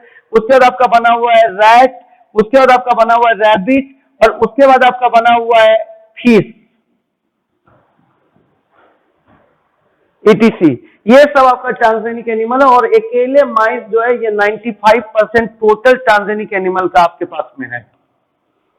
तो इस तरीके से आपको पता चल गया कि ट्रांसजेनिक एनिमल का क्या यूज कर सकते हो आप, और बहुत सारा यूज है ट्रांसजेनिक एनिमल का यूज।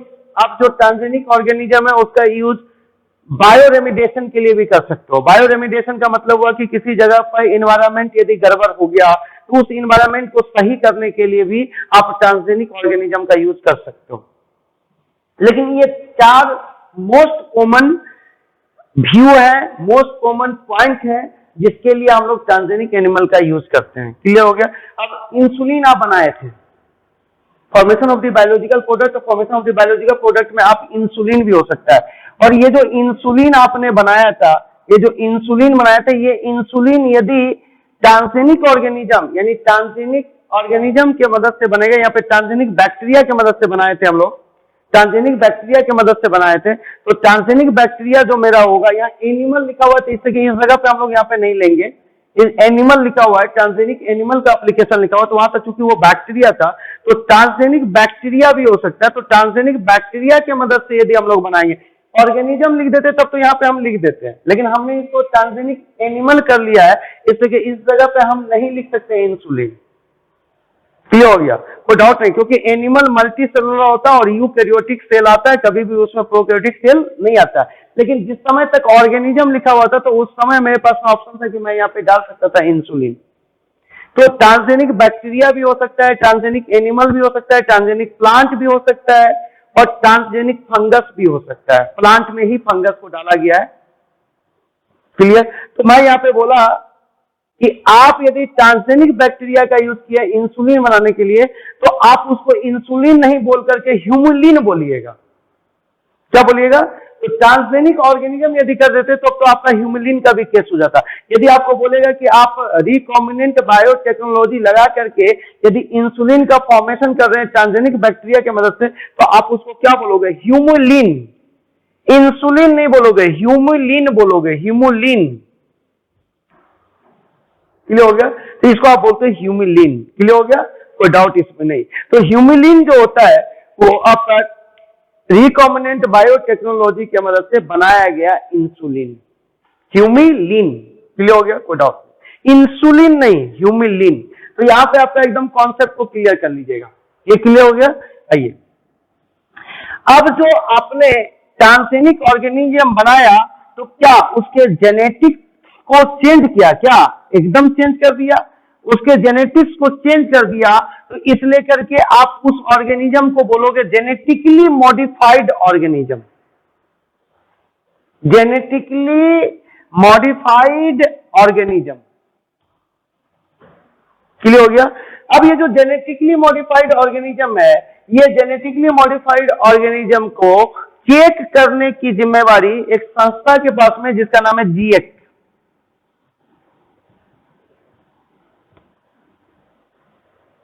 किसके पास में? जीएक। ये जेनेटिकली मॉडिफाइड ऑर्गेनिज्म को मार्केट में भेजना है या नहीं भेजना। अब ये जेनेटिकली मॉडिफाइड ऑर्गेनिज्म जो है, ये जेनेटिकली मॉडिफाइड प्लांट हो सकता है या जेनेटिकली मॉडिफाइड एनिमल हो सकता है। क्लियर हो गया? कोई डाउट नहीं है। तो ये जेनेटिकली मॉडिफाइड यदि कोई प्लांट है, जैसे BT cotton, BT brinjal, BT soybean, ये सब जेनेटिकली मॉडिफाइड प्लांट है। क्लियर हो गया? फ्लेवर सेवर टोमेटो, ये जेनेटिकली मॉडिफाइड प्लांट है। तो जेनेटिकली मॉडिफाइड प्लांट या जेनेटिकली मॉडिफाइड एनिमल को ह्यूमन बीइंग के यूज के लिए यूज किया जाएगा या नहीं किया जाएगा, इसकी जो चेक की जाएगी, इसको जो वैलिडिटी किया जाएगा, इसको जो वैलिड करेगा, वो करेगा जीएक। यानी वो जेनेटिकली मॉडिफाइड ऑर्गेनिज्म मार्केट में आएगा या मार्केट में नहीं आएगा। और इसी का जीएक का फुल फॉर्म है, जी से हो जाएगा जेनेटिक, ई से हो जाएगा इंजीनियरिंग,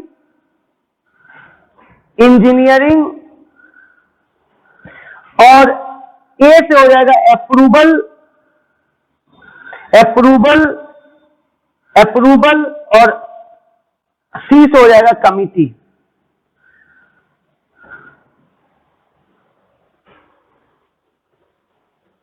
क्लियर हो गया? तो जेनेटिक इंजीनियरिंग अप्रूवल कमिटी, ये जो इंडिया की संस्था है, ये चेक करेगी कि जो जीएमओ बनाए हैं, जेनेटिकली मॉडिफाइड ऑर्गेनिज्म बनाए हैं, प्लांट और एनिमल, इसको मार्केट में भेजना है या मार्केट में नहीं भेजना है। तो यहाँ पे जीएक वैलिडिटी देता है, वैलिड करता है कि ऑर्गेनिज्म जो जेनेटिकली मॉडिफाइड ऑर्गेनिज्म है, उसको भेजना है मार्केट में या मार्केट में नहीं भेजना है। तो जी से हो गया जेनेटिक, ई से हो गया इंजीनियरिंग, ए से हो गया अप्रूवल, और सी से हो गया कमिटी।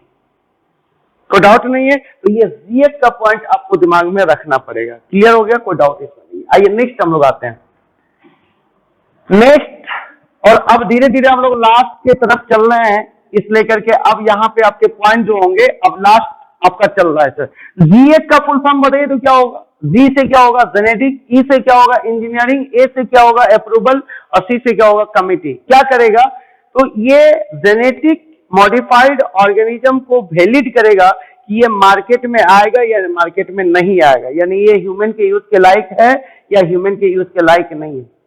कहीं कहीं पे ये पेटेंट को भी चेक करता है। ये जो आपका जीएक जो कमिटी है, ये जीएक कमिटी पेटेंट भी चेक करता है। पेटेंट का मतलब होता है कि सिंपल मीनिंग आपको हम बता देते हैं, दो वर्ड आपको बताते हैं कि पेटेंट का मतलब होता है कि कोई भी चीज आप बनाए तो आप चाहते हैं कि इस चीज को यदि कोई यूज करे तो वो हमसे पूछ करके यूज करे, इसी को बोलते हैं पेटेंट। जैसे आपने किसी भी चीज का डिस्कवरी किया है और आप चाह रहे हो कि कोई भी आदमी यदि इसको यूज करे तो मेरे से पहले परमिशन ले, देन आफ्टर इसका यूज करे, तो इसी को बोलते हैं पेटेंट। क्लियर हो गया? तो भैया आपसे पूछेगा तो आप तो पैसा मांगिएगा उससे, तो पेटेंट रुपया कमाने के लिए ही किया जाता है। अमेरिका जो है वो इंडिया में आकर के बासमती का पेटेंट करवा लिया। बासमती जो आपका चावल है, इस बासमती चावल को पेटेंट करा लिया, जो कि इंडिया में 27 वैरायटी उगाया जाता है, और ये एरोमा के लिए जाना जाता है, सुगंध के लिए जाना जाता है। बासमती का जो होता है एक स्पेशल सुगंध होता है, उसके लिए जाना जाता है। और 27 वैरायटीज जो है इंडिया में उगता है आपका, 27 वैरायटीज। क्लियर हो गया? और टोटल यदि राइस की वैरायटी की बात बोली जाए, अब यहाँ पे कॉन्ट्राडिक्शन आपका है। अब यदि बायोटेक्नोलॉजी चैप्टर में यदि तुम देखोगे तो राइस की टोटल वैरायटी की यदि बात की जाएगी तो 2 लाख, और इकोलॉजी में जहां पे बायोडाइवर्सिटी दिया हुआ था वहां पे 50,000। अब ये एकदम एनसीईआरटी में आप पलट के देख लेना, इकोलॉजी में जहां पे राइस बायोडायवर्सिटी है, उस बायोडायवर्सिटी में राइस का जो डायवर्सिटी दिया हुआ वो दिया हुआ था मात्र 50,000। और बायोटेक्नोलॉजी वाले चैप्टर में आप देखिएगा तो राइस का जो आपका वैरायटी दिया हुआ है वो दिया हुआ है 2 लाख 2 लाख। क्लियर हो गया। तो अब इसमें से बासमती का 27 वैरायटी हमारे इंडिया में प्रेजेंट है। क्लियर हो गया, ये हो गया आपका क्लियर। अब एक वर्ड यहाँ पे आता है, तो ये जो जीएच जो होता है ना, तो जीएच क्या करता है, एक तो पहले अप्रूवल भी करता है, अप्रूव करता है किसको, तो जीएमओ को, जेनेटिकली मॉडिफाइड ऑर्गेनिज्म को, उसमें प्लांट और एनिमल हो जाएगा। अप्रूव इसीलिए का नाम है यहाँ पे अप्रूवल कमिटी, वो अप्रूव करेगा ये चीजें मार्केट में जाएगा या ये चीजें मार्केट में नहीं जाएगा। दूसरा ये जो जीएच है ये पेटेंट भी चेक करता है, ये पेटेंट को भी चेक करता है, पेटेंट्स को। क्लियर हो गया। और थोड़ा बहुत बोला जाता है कि ये बायोपिरेसी भी चेक करता है, बायोपिरेसी, बायोपिरेसी। ये जो बायोपिरेसी होता है इसको ऐसे आप समझ सकते हो कि आप यदि रूम में हैं और आपका रूममेट भी है और आप भी है, 2 आदमी हैं, एक रूम में 2 आदमी हैं, हॉस्टल में रह रहे हैं, और आप घर से लाए हैं नाश्ता, बहुत बढ़िया सा नाश्ता, और आप रूममेट को नहीं दे रहे हैं, तो रूममेट क्या करेगा, आपसे बिना पूछे, वो जब आप नहीं रहिएगा तो उसको खाना शुरू कर देगा। बस यही है बायोपिरेसी। मतलब आपसे बिना परमिशन लिए, आपसे परमिशन लगे तो आप तो दीजिएगा नहीं, तो आपसे बिना परमिशन लिए यदि कोई चीज का यूज कर रहा है कोई कंट्री, तो इसी को बोलते हैं बायोपिरेसी। एक तरह से एक वर्ड में बोलते चोरी। बायोपिरेसी को यदि एक वर्ड में डिफाइन करने को बोलते तो बोल दीजिएगा चोरी करना। तो कभी कभी क्या होता है ना कि जब जानकारी किसी कंट्री को कम होता है तो विद्वान कंट्री क्या होता है, उसको बेवकूफ बना करके सस्ते में चीज को उठा लेता है। क्लियर हो गया। तो बायोपिरेसी का मतलब हुआ कि किसी कंट्री के रिसोर्सेस को बिना परमिशन के यूज करना, यानी आप परमिशन नहीं लिए हो और बिना परमिशन के यदि तुम उस कंट्री के चीजों को यूज कर रहे हो तो उसी को हम लोग क्या बोलते हैं, बायोपिरेसी। तो बिना परमिशन का यदि यूज करोगे तो उसी तो चोरी बोलते हैं। तो बायोपिरेसी है क्या, तो लिविंग थिंग का चोरी, या लिविंग थिंग से बने हुए प्रोडक्ट का क्या करना, चोरी करना। तो इसी को हम लोग बोलते हैं बायोपिरेसी। क्लियर हो गया। तो इसको भी चेक करता है कौन, तो जीएक। लेकिन ये जीएक मान लिए अप्रूव करने के लिए, किसको अप्रूव करने के लिए, तो जीएमओ को।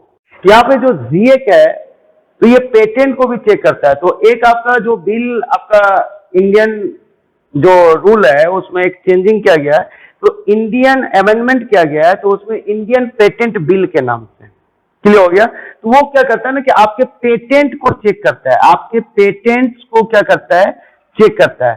तो आपके पेटेंट्स को इंडियन अमेंडमेंट, इंडियन जो रूल थे उसमें अमेंडमेंट किया गया, यानी अमेंडमेंट मतलब संशोधन किया गया और उसमें लाया गया इंडियन पेटेंट बिल।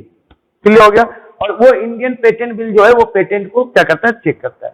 और यहाँ पे बायोपिरेसी, ये जो बायोपिरेसी आपका है, तो ये बायोपिरेसी में आप एक तरह से बोल सकते हो कि मल्टीनेशनल कंपनी या अदर कंपनी क्या करता है, आपके रिसोर्सेस को भी और नहीं तो आपके आइडिया को भी क्या करता है, चोरी करता है, यानी आपसे बिना पूछे वो उसका यूज करता है, उसी को बोलते हैं बायोपिरेसी। क्लियर हो गया।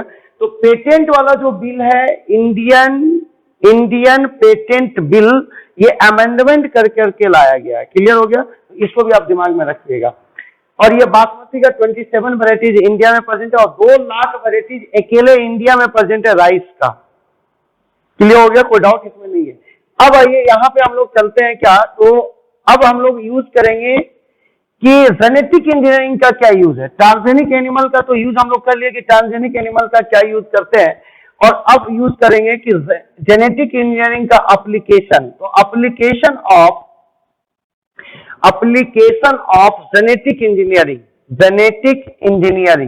यानी जेनेटिक इंजीनियरिंग को हम लोग क्या यूज करेंगे, जेनेटिक इंजीनियरिंग का क्या यूज करेंगे, तो ये आपका सबसे इंपॉर्टेंट हो गया। जेनेटिक इंजीनियरिंग का क्या एप्लीकेशन करेंगे, ये हो गया। तो जेनेटिक इंजीनियरिंग का क्या एप्लीकेशन करेंगे, तो सबसे पहला जो सबसे ज्यादा पूछा जाता है उसी को मैं यहां पे बता देता हूं कि पेस्ट रेजिस्टेंट प्लांट बनाना, पेस्ट रेजिस्टेंट प्लांट बनाना, पेस्ट रेजिस्टेंट प्लांट बनाना।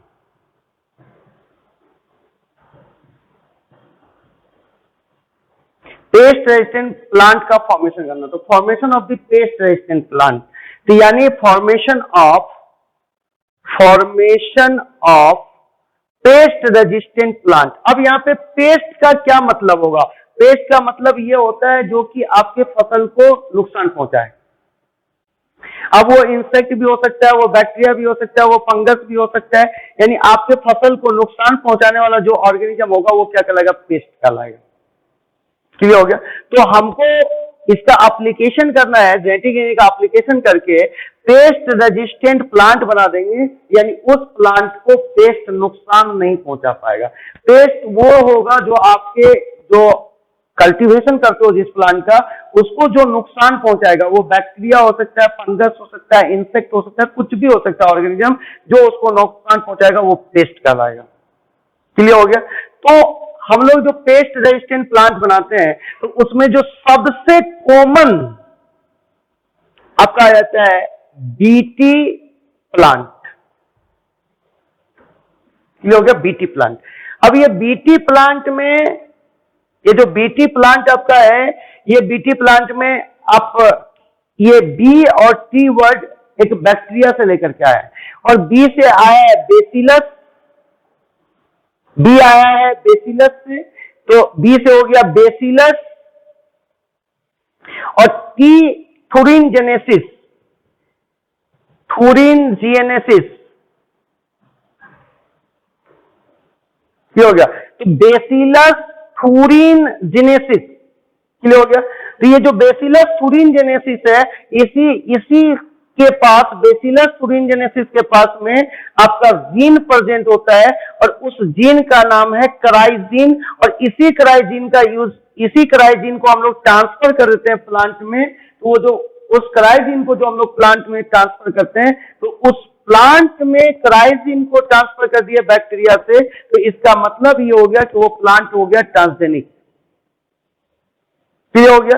तो पहले हम लोग यहाँ पे देखेंगे कि ये जो बेसिलस थुरिनजेनेसिस है, ये बेसिलस थुरिनजेनेसिस करता क्या है। क्लियर? पहले इसके प्रॉपर्टी को देखेंगे, तब जाकर के हम लोग आगे बात करेंगे। क्लियर? तो आइए यहाँ पे हम लोग बात करते हैं। यहाँ पे बेसिलस थुरिनजेनेसिस के विषय में पहले जानते हैं, तब जाकर के हम लोग बनाएंगे BT cotton, BT brinjal, BT soybean, इसको बाद में बनाएंगे। तो पहले हम लोग देखते हैं कि बेसिलस थुरिनजेनेसिस का बात करते हैं हम लोग। बेसिलस थुरिनजेनेसिस, तो बेसिलस थुरिनजेनेसिस जो होगा, बेसिलस थुरिनजेनेसिस का जो हम लोग बात करेंगे, थुरिनजेनेसिस, तो ये बेसिलस थुरिनजेनेसिस, तो ये हो गया आपका जीनस, और ये हो गया आपका स्पीसीज। क्लियर हो गया? तो ये जो बेसिलस थुरिनजेनेसिस है, जेनेसिस है, ये क्या करता है कि आपका एक बनाता है इनएक्टिव प्रोटीन। क्लियर हो गया?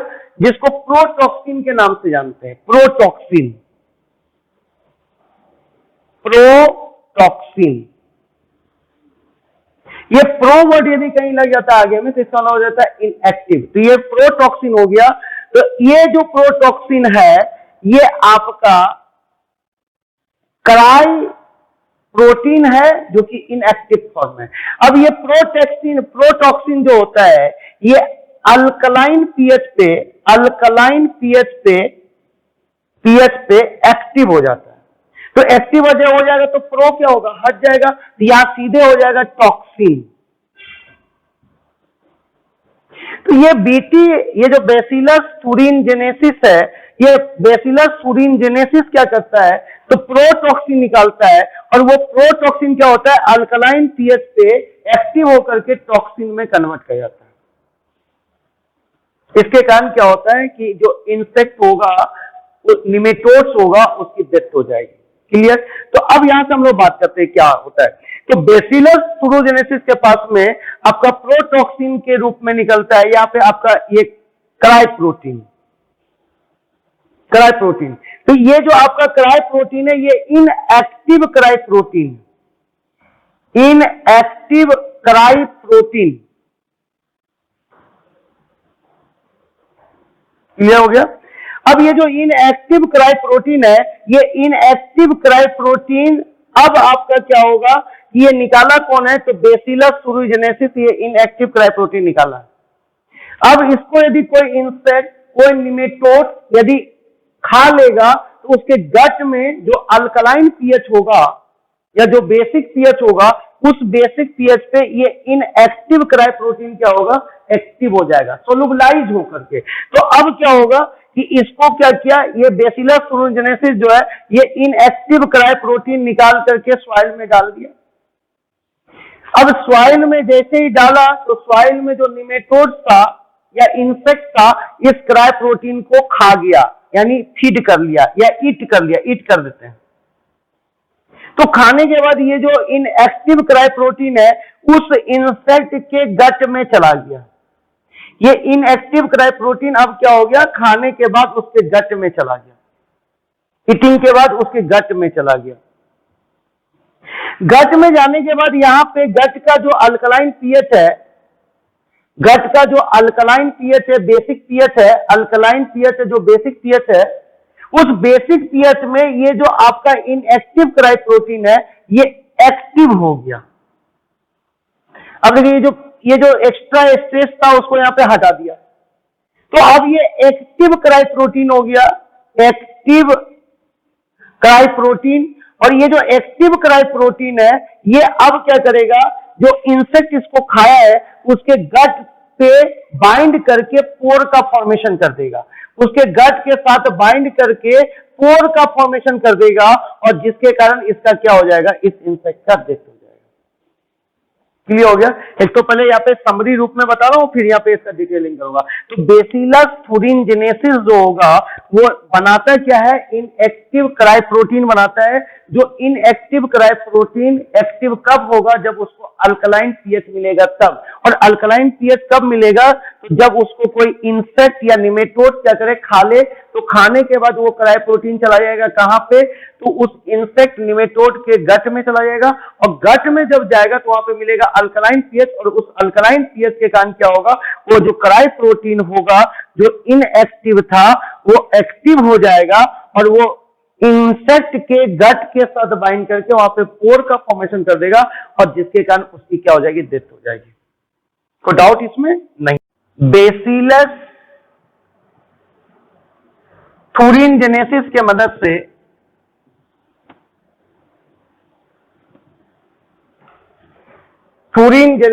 मदद से हम लोग क्या करेंगे कि बीटी कॉटन और बीटी ब्रिंजल का काम करें। तो पहले बेसिलस thuringiensis जो है ये आपका सॉइल में मिलता है, और ये क्या है, तो एक बैक्टीरिया है, सॉइल में मिलने वाला बैक्टीरिया, सॉइल बैक्टीरिया।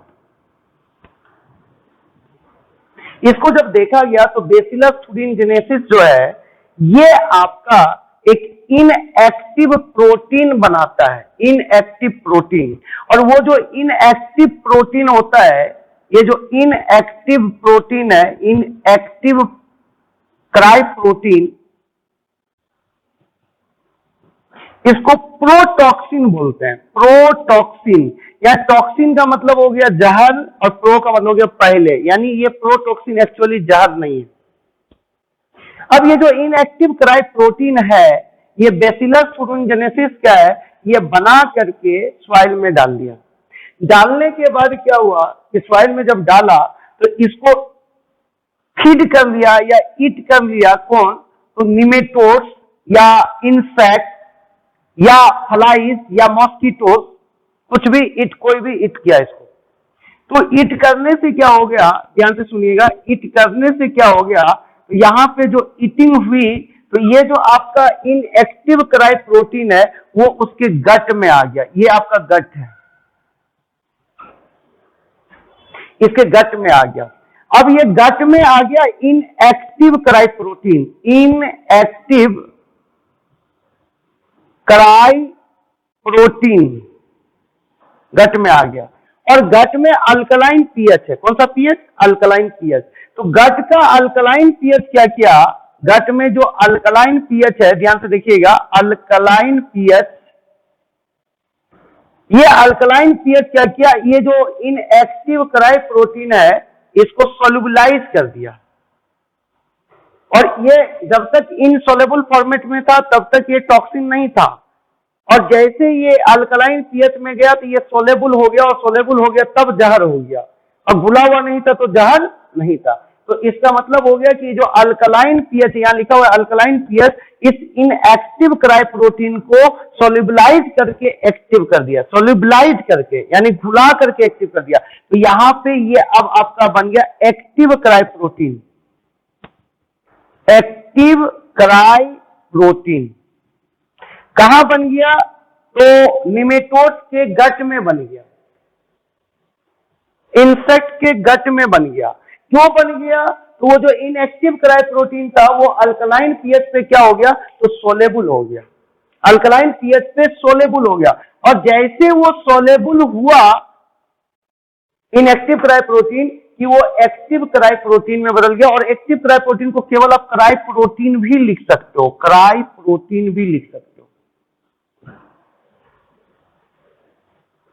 कोई डाउट नहीं, इसको आप क्राई प्रोटीन भी लिख सकते हो। अब सुनना, थोड़ा सा इसके वाल को, गट के वाल को थोड़ा सा बड़ा कर देते हैं, ऊपर कर देते हैं,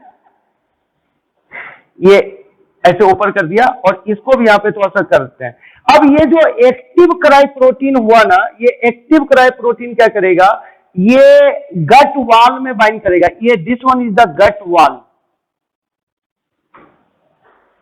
ये अब एक्टिव क्राई प्रोटीन गट के वाल में बाइंड करेगा, और बाइंड करके पोर बना देगा। इस तरीके से गट के वाल में बाइंड करके गट के वाल में पोर बना देगा, तो लीकेज होगा, और लीकेज के कारण क्या हो जाएगी? डेथ हो जाएगी। गट से कोई चीज लीकेज यदि होगा तो उसके कारण क्या हो जाएगा? डेथ हो जाएगा। तो कैसे हुआ कि ये जो आपका बैसिलस thuringiensis है वो इनएक्टिव क्राई प्रोटीन अपने बॉडी के अंदर बनाया, इसीलिए कि ये बच गया। क्योंकि यदि वो एक्टिव बना लेता तब तो वो भी मर जाता। तो अपने अंदर ये बैसिलस thuringiensis क्या बनाया? तो इनएक्टिव क्राई प्रोटीन बनाया, जिसको आप क्या बोलते हो? प्रोटॉक्सिन। क्लियर हो गया? अब ये जो प्रोटॉक्सिन था ये सॉइल में आया, इसको ईट कर लिया कौन? तो आपका निमेटोड्स। निमेटोड्स जो है इसको ईट कर लिया, निमेटोड्स। क्लियर हो गया? तो ये निमेटोड्स जो इसको ईट किया, तो ईट करने के बाद ये इनएक्टिव क्राई प्रोटीन इसके गट में आ गया। गट में कौन सा पीएच है? अल्कलाइन पीएच है, जो सोलेबल कर दिया किसको? तो इनएक्टिव क्राई प्रोटीन को सोलेबल कर दिया किसमें? तो एक्टिव क्राई प्रोटीन में। अब ये एक्टिव क्राई प्रोटीन क्या किया? बाइंड कर लिया वाल के साथ में, बाइंड विथ गट वाल, गट वाल के साथ बाइंड किया, और प्लस बना दिया क्या? तो पोर का फॉर्मेशन कर दिया। तो ये जो बाइंड किया गट वाल के साथ में, तो गट वाल में क्या हो गया? तो पोर फॉर्मेशन, पोर फॉर्मेशन। और इस पोर फॉर्मेशन के कारण क्या हुआ? कि लीकेज हुआ, और जिसके कारण क्या हो गया? डेथ हो गया। कोई डाउट नहीं है? अब आइएगा, ये जो क्राई प्रोटीन आपका है, ये जो एक्टिव क्राई प्रोटीन है, ये किसको किसको किल कर सकता है? ध्यान से देखिएगा, ये जो क्राई प्रोटीन आपने बोला, ये क्राई प्रोटीन किसको किसको किल कर सकता है? ध्यान से सुनिएगा एकदम।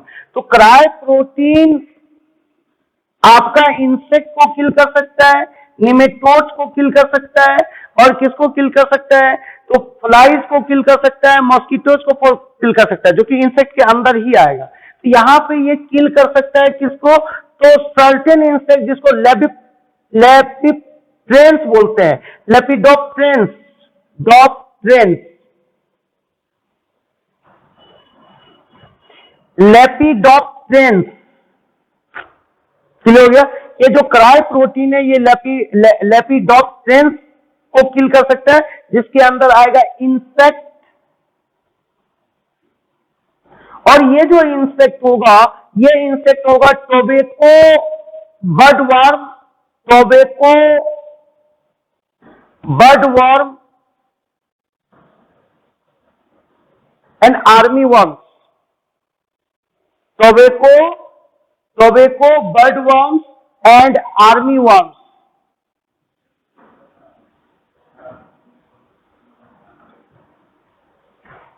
कोई डाउट है? तो इसका मतलब ये हो गया, ये जो क्राई प्रोटीन है, इसको फोकस कीजिएगा, ये जो क्राई प्रोटीन है, ये क्राई प्रोटीन किल कर सकता है लेपिडोप्टेरेंस जिसमें आ जाएगा इंसेक्ट, और वो इंसेक्ट में जो आएगा वो आएगा टोबैको, बर्ड वॉर्म, और आपका आ जाएगा आर्मी वॉर्म। क्लियर हो गया। दूसरा होगा यहाँ पे डिप्टेरेंस या कोलियोप्टेरेंस। बोलिए कोलियोप्टेरेंस पहले बोलिए या डिप्टेरेंस? Dipterans, dipterans. ये जो डिप्टेरेंस होगा, इस डिप्टेरेंस में आएगा फ्लाइज एंड मॉस्किटोज, यानी फ्लाइज एंड मॉस्किटोज को भी मार सकता है ये, flies and mosquitoes, mosquitoes. Clear हो गया। और नेक्स्ट आप यहाँ पे नेक्स्ट जो आप करिए, ये आप कर दीजिए कोलियोप्टेरेंस, कोलियोप्टेरेंस। तो कैसे हो गया? Lepidopterans, dipterans, coleopterans. क्लियर हो गया। तो कोलियोप्टेरेंस जो आपका यहाँ पे होगा, उसमें आ जाएगा बीटल्स, उसमें आ जाएगा बीटल्स। तो ये जो क्राई प्रोटीन है, ये क्राई प्रोटीन किल कर सकता है लेपिडोप्टेरेंस, डिप्टेरेंस, कोलियोप्टेरेंस। क्लियर हो गया। ये आप दिमाग में रखिएगा। लेपिडोप्टेरेंस में आपका टोबैको, बर्ड वॉर्म आएगा और आर्मी वॉर्म आएगा। डिप्टेरेंस में फ्लाइज आएगा एंड मॉस्किटोज आएगा, और कोलियोप्टेरेंस में बीटल्स आएगा। कोई डाउट नहीं है? तो ये आपके दिमाग में होने चाहिए। अब जाकर के इस बैसिलस thuringiensis का, बैक्टीरिया का, हमको ये पता चल गया कि ये जो बैक्टीरिया है बैसिलस thuringiensis जो है, वो किस तरीके से लेपिडोप्टेरेंस यानी टोबैको, बर्ड वॉर्म और आर्मी वॉर्म को मारता है, किस तरीके से फ्लाइज एंड मॉस्किटोज को मारेगा, और किस तरीके से बीटल्स को मारेगा। तो ये हमारे पास में कॉन्सेप्ट आ गया। ये क्या कॉन्सेप्ट आया? तो बैसिलस thuringiensis जो है एक इनएक्टिव क्राई प्रोटीन बनाता है अपने बॉडी के अंदर, जो कि प्रोटॉक्सिन के रूप में रहता है, और वो जो प्रोटॉक्सिन को ईट कर लेता है, ये लेपिडोप्टेरेंस, डिप्टेरेंस या कोलियोप्टेरेंस, तो वो ईट करने के बाद जो वो प्रोटॉक्सिन है, इनएक्टिव क्राई प्रोटीन है, वो उसके गट में चला जाता है, जहां पे उसको मिलता है अल्कलाइन पीएच, और उस अल्कलाइन पीएच पे जो क्राई प्रोटीन है वो सोलेबल हो जाता है, और सोलेबल होकर के वो क्या हो जाता है? एक्टिव हो जाता है। तो मैं स्ट्रक्चर चेंज किया।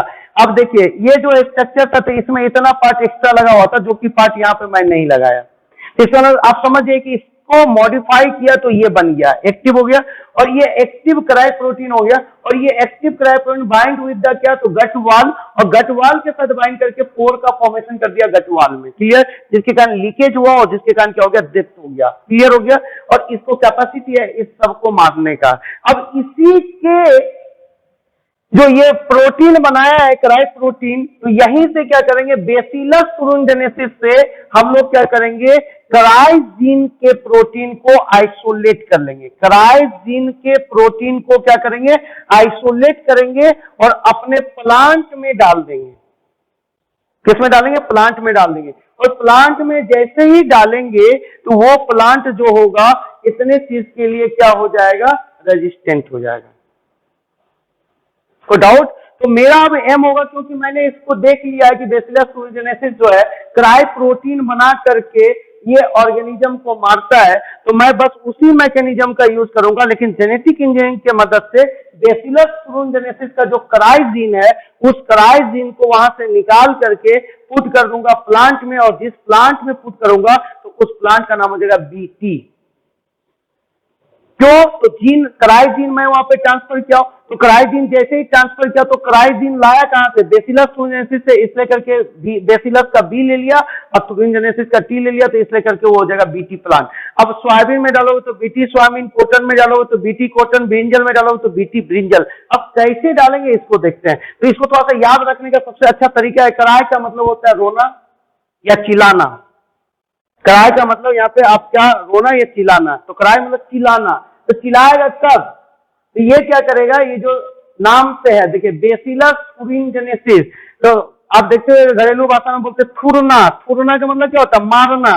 तो जब मारेगा किसी को, इसका मतलब तो क्राई करेगा ही कराएगा, क्राई करेगा मतलब चिल्लाएगा ही चिल्लाएगा। तो इसका मतलब है कि बैसिलस thuringiensis जब थूरेगा, तो किससे थूरेगा? तो क्राई प्रोटीन के मदद से थूरेगा। तो वो जो होगा आपका लेपिडोप्टेरेंस, डिप्टेरेंस एंड कोलियोप्टेरेंस, तो वो क्या करेगा कि क्राई करेगा, क्राई करेगा क्योंकि वो मर रहा होगा।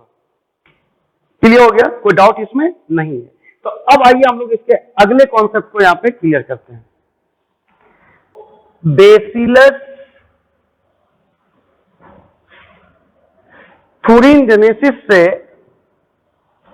थूरिन, THURIN, थूरिन जेनेसिस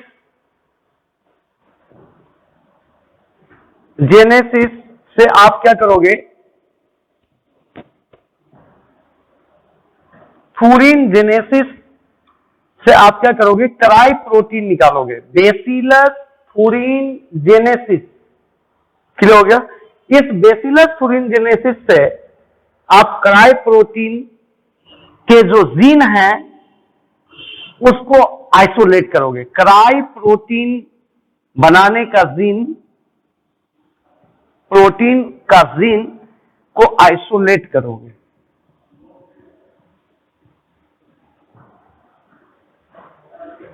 पहला काम आपको बनाना है बीटी ब्रिंजल, बीटी कॉटन। तो आप सबसे पहला काम करोगे कि बेसिलस थूरिन जेनेसिस से क्राई प्रोटीन जीन को आइसोलेट कर लोगे।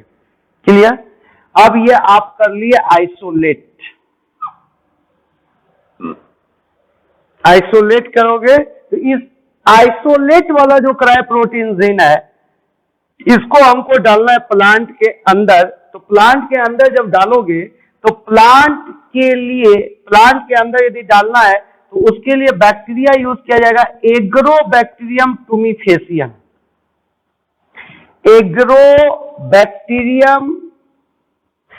एग्रोबैक्टीरियम टूमीफेसियन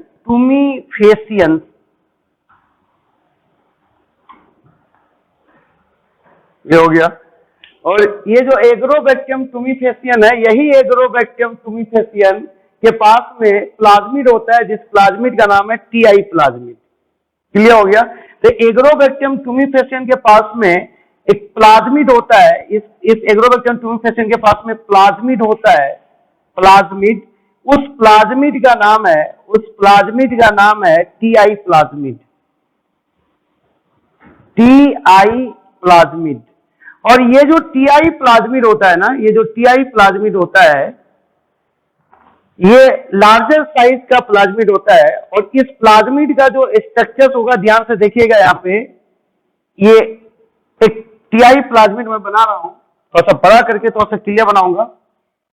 ये जो बेसिलस थूरिनजेनेसिस का जीन है इसको हमने आइसोलेट कर लिया। कहां से? तो बेसिलस थूरिनजेनेसिस से हमने क्राई प्रोटीन के जीन को क्या कर लिया? आइसोलेट कर लिया। ये क्राई प्रोटीन का जीन है और इसको डालना हमको प्लांट में। तो प्लांट में डालना है तो प्लांट में इस फॉरेन जीन को पहुंचाने के लिए हमको वेक्टर चाहिए। तो वो वेक्टर मेरा कौन होगा? प्लाज्मिड। और वो प्लाज्मिड का क्या नाम है? TI plasmid.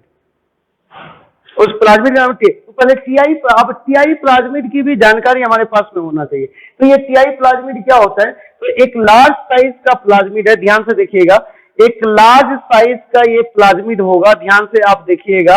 और प्लाज्मिड के पास जो जो चीज होना चाहिए वो चीजें होगा, जैसे ओरिसाइट वगैरह जो बोला है वो तो इसके पास होगा ही। लेकिन इसके पास एक्स्ट्रा क्या होगा? तो 2 बॉर्डर सीक्वेंस होगा। बॉर्डर सीक्वेंस, ध्यान से देखिएगा। तो बॉर्डर सीक्वेंस, ये जो आपका हो गया, ये हो गया बॉर्डर सीक्वेंस।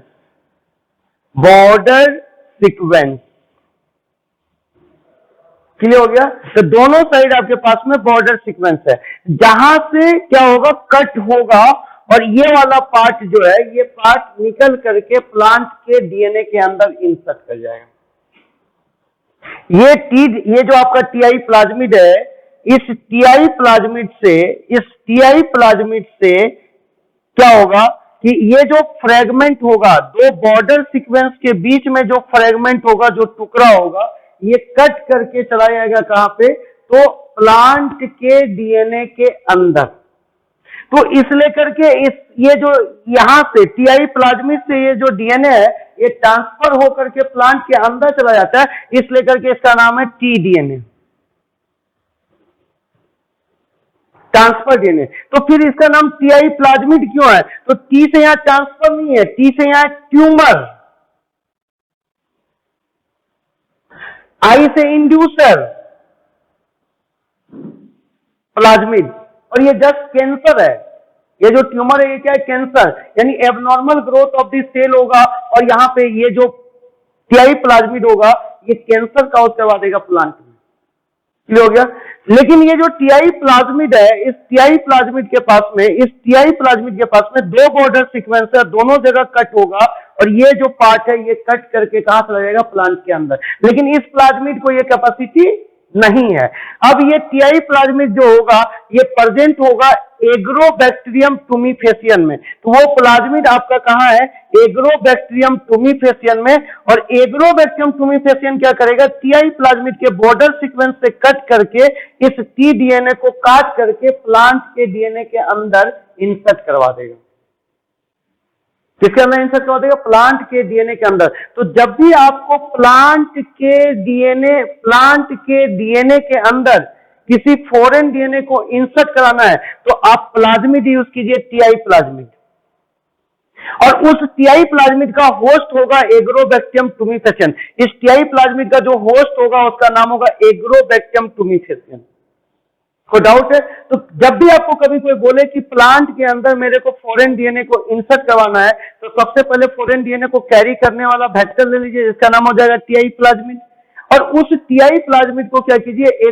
उसका होस्ट होना चाहिए, फिर तो उसका होस्ट हो जाएगा एग्रोबैक्टीरियम टूमीफेसियन।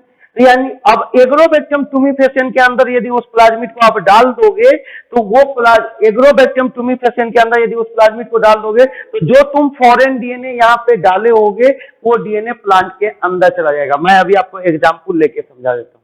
लेकिन ये एग्रोबैक्टीरियम टूमीफेसियन करता क्या है? तो एग्रोबैक्टीरियम टूमीफेसियन क्या करता है? तो डाइकोट प्लांट में कैंसर काउज कराता है। डाइकोट प्लांट में कैंसर काउज कराता है। कैंसर क्यों काउज कराता है? तो इस एग्रोबैक्टीरियम टूमीफेसियन के पास में कौन सा प्लाज्मिड होता है? तो टीआई प्लाज्मिड होता है, यानी ट्यूमर इंड्यूसिंग प्लाज्मिड होता है, तो कैंसर काउज कराता है। लेकिन सभी डाइकोट प्लांट में वो कैंसर काउज नहीं करा सकता है। वैसा डाइकोट प्लांट जिसके पास इंजुरी होगा, यदि यहाँ पे इंजुरी होगा, ये डाइकोट प्लांट है, इस डाइकोट प्लांट में यहाँ पे इंजुरी होगा, ध्यान से सुनिएगा, इंजुरी यदि यहाँ पे होगा तो इस इंजुरी से होकर के ये भी सॉइल का बैक्टीरिया है, एग्रोबैक्टीरियम भी सॉइल बैक्टीरिया है, ये भी एग्रोबैक्टीरियम टूमीफेसियन भी कहां मिलेगा? सॉइल में मिलेगा। तो ये जो इंजुरी होगा तो सॉइल में जो एग्रोबैक्टीरियम टूमीफेसियन मिलेगा, ये एग्रोबैक्टीरियम टूमीफेसियन उस इंजुरी की मदद से कहां चला जाएगा? प्लांट के अंदर। किस प्लांट में? तो डाइकोट प्लांट में। ये हो गया आपका डाइकोट प्लांट। तो डाइकोट प्लांट में क्या होगा कि एग्रोबैक्टीरियम टूमीफेसियन इंजुरी के मदद से इंटर कर जाएगा और इसमें कैंसर काउज करा देगा डाइकोट प्लांट में। तो ये जो कैंसर काउज करवा देगा तो इसके कारण यहाँ पे बन जाएगा क्राउन गोल।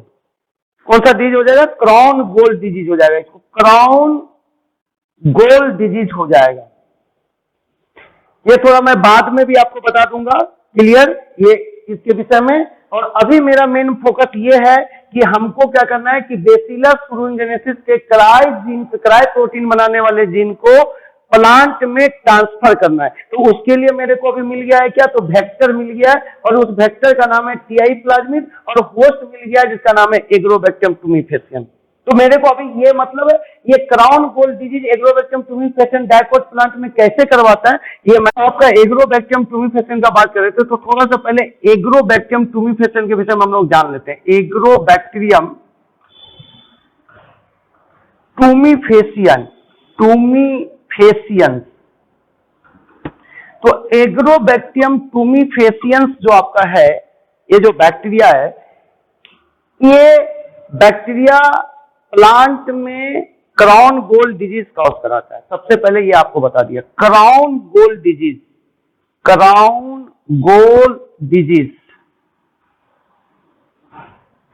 ये क्राउन का मतलब हो जाएगा मुकुट और गोल का मतलब गोल होगा। आप देखते हो ये कि आम वगैरह पेड़ में आपको इस तरीके से कुवर निकला हुआ आपको प्लांट में दिखता होगा, इसी को बोलते हैं क्राउन गोल डिजीज। और ये जो क्राउन गोल डिजीज होता है ये डाइकोट प्लांट में ही मिलेगा। कि भाई गेहूं के पौधे में आप नहीं देख सकते हैं, बांस में नहीं देख सकते। ये क्राउन गोल डिजीज जो होगा जब भी मिलेगा तो डाइकोट प्लांट में ही मिलेगा। क्लियर हो गया? तो यहाँ पे जो आपका एकदम कॉन्सेप्ट को क्लियर करेगा, ये क्राउन गोल डिजीज हुआ कैसे। तो एग्रोबैक्टीरियम को बोला जाता है कि नेचुरल जेनेटिक इंजीनियर है, नेचुरल जेनेटिक इंजीनियर है। तो अब ये एग्रोबैक्टीरियम क्या है, एक बैक्टीरिया है, और इस बैक्टीरिया के पास में, एग्रोबैक्टीरियम के पास में एक प्लाज्मिड है, ये हो गया एग्रोबैक्टीरियम, और इसके पास में एक प्लाज्मिड है जिसका नाम है टीआई प्लाज्मिड। ठीक हो गया? कि ये आपका टीआई प्लाज्मिड जो होता है ये लार्ज साइज का प्लाज्मिड होता है, ये एक लार्ज साइज का प्लाज्मिड होता है, और इसमें दो बॉर्डर होते हैं, दो बॉर्डर होते हैं, यहाँ पे दो बॉर्डर होता है। ये आपका हो गया बॉर्डर सीक्वेंस, बॉर्डर सीक्वेंस, जहां से कि ये जो एग्रोबैक्टीरियम टुमिफेसियन है, जहां से इस बॉर्डर सीक्वेंस को कट करके इतना पार्ट वाले डीएनए को प्लांट सेल के डीएनए के अंदर डाल देगा। अब ये बैक्टीरिया जो है एग्रोबैक्टीरियम टुमिफेसियन जो है, जिसके पास में आपका टीआई प्लाज्मिड है, टीआई प्लाज्मिड है, ये बैक्टीरिया सबसे पहले क्या करेगा, एक डाइकोट प्लांट जो होगा, डाइकोट प्लांट जो होगा, उस डाइकोट प्लांट में इंजुरी होना जरूरी है। जब तक इंजुरी होगा नहीं तब तक ये एग्रोबैक्टीरियम टुमिफेसियन इन्फेक्ट करेगा नहीं। तो पहला काम क्या होगा कि डाइकोट प्लांट में इंजुरी रहेगा तो ये एग्रोबैक्टीरियम टुमिफेसियन उस डाइकोट प्लांट के अंदर इंटर कर पाएगा। यानी इंजुरी होगा तब एग्रोबैक्टीरियम टुमिफेसियन इंटर करेगा, और यदि इंजुरी नहीं होगा तो एग्रोबैक्टीरियम टुमिफेसियन उसमें इंटर नहीं करेगा। ये आप एकदम याद रखिएगा। और एग्रोबैक्टीरियम टुमिफेसियन जो होता है ये इन्फेक्ट करता है ऑलवेज डाइकोट प्लांट को, इन्फेक्ट करता है किसको, तो डाइकोट प्लांट को। डाइकोट प्लांट पकड़ने का तरीका ये है, आपको बता देता हूं क्लियर एकदम।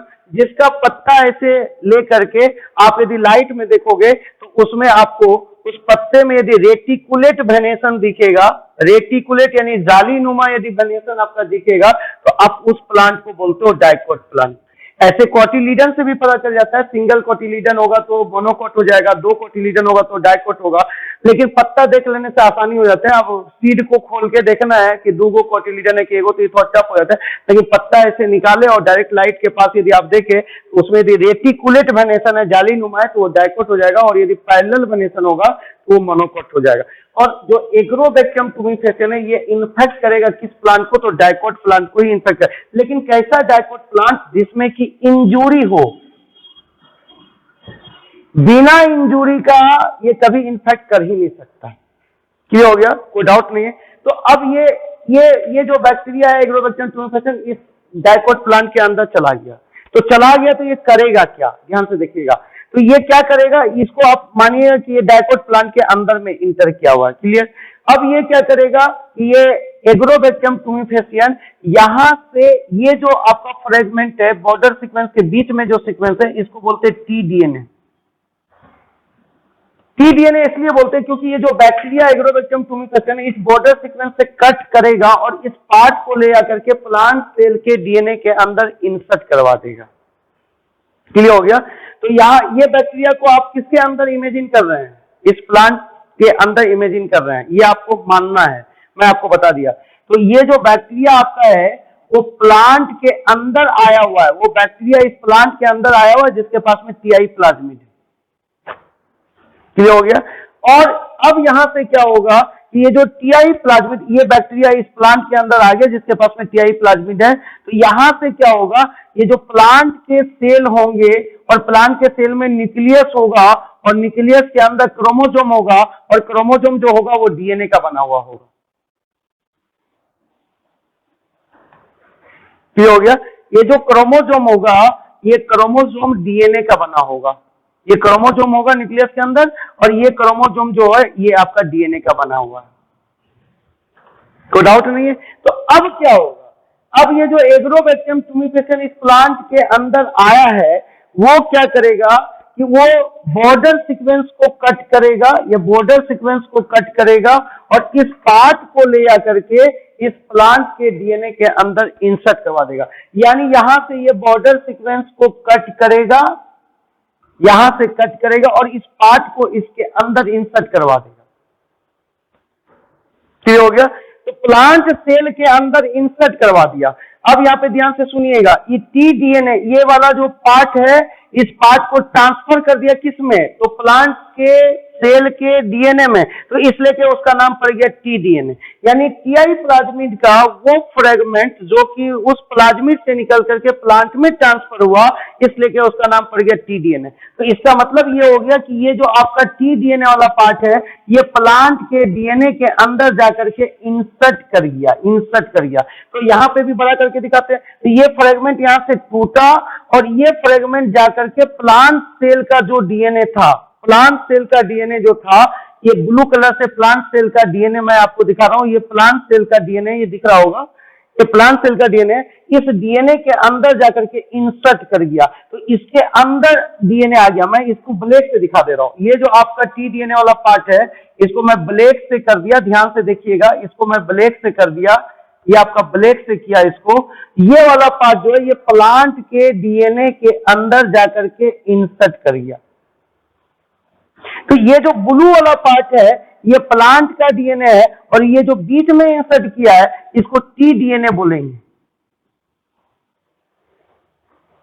तो यही बना है ये स्ट्रक्चर। इसी स्ट्रक्चर को यहां पे निकाला और बताया कि प्लांट सेल के डीएनए के अंदर इंसर्ट कर गया। तो ये प्लांट सेल के अंदर, ये जो बैक्टीरिया था, ये खुद किस सेल के अंदर था? प्लांट सेल के अंदर था और उस प्लांट सेल के अंदर अपने डीएनए को क्या कर दिया? इंसर्ट करवा दिया। तो यहां से ये जो टीआई प्लाज्मिड था, तो टीआई प्लाज्मिड का टी डीएनए वाला जो पार्ट था, ये ट्रांसफर हो गया। टी डीएनए वाला जो पार्ट था, ये ट्रांसफर हो गया किसमें? तो प्लांट के डीएनए में, ये क्रोमोसोमल डीएनए में ट्रांसफर हो गया। कोई डाउट नहीं है? अब आइए एकदम क्लियर करिएगा। तो क्रोमोसोमल डीएनए में ये पार्ट प्लांट के डीएनए में इंसर्ट कर गया। क्लियर हो गया? प्लांट के डीएनए के अंदर चला गया। ये जो डीएनए था, ये आपका प्लांट का डीएनए है, ये प्लांट का डीएनए है, इसके अंदर इंसर्ट कर गया।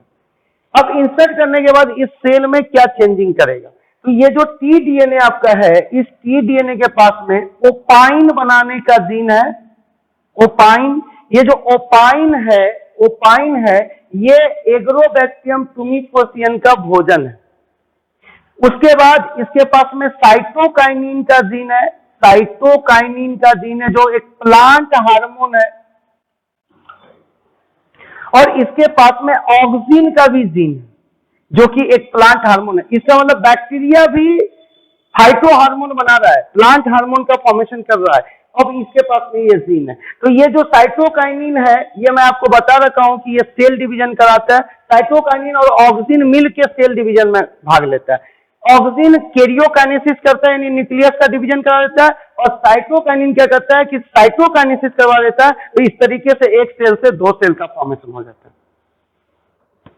ये क्लियर हो गया? तो यहां पे अब क्या होगा कि ये जो प्लांट का सेल है, तो ये सेल अब तेजी से डिवीजन चालू कर देगा। क्यों तेजी से डिवीजन चालू करेगा? क्योंकि यहाँ पे हुआ क्या होगा कि जो प्लांट सेल है, इसके पास में साइटोकाइनिन और ऑक्सिन का जीन टी डीएनए लेकर के आ गया। और टी डीएनए जो साइटोकाइनिन और ऑक्सिन का जीन लेकर के आया, तो अमाउंट ऑफ द साइटोकाइनिन और ऑक्सिन जब ज्यादा बनेगा तो सेल तेजी से डिवाइड करेगा। प्लांट सेल क्या करेगा? तेजी से डिवाइड करेगा और एबनॉर्मल डिवीजन शुरू कर देगा। तो इसके कारण इस प्लांट को कैंसर हो जाएगा, और जिसको आप लोग बोलते हैं क्राउन गोल डिजीज। कौन सा डिजीज बोलते हैं? क्राउन गोल डिजीज बोलते हैं। क्लियर हो गया?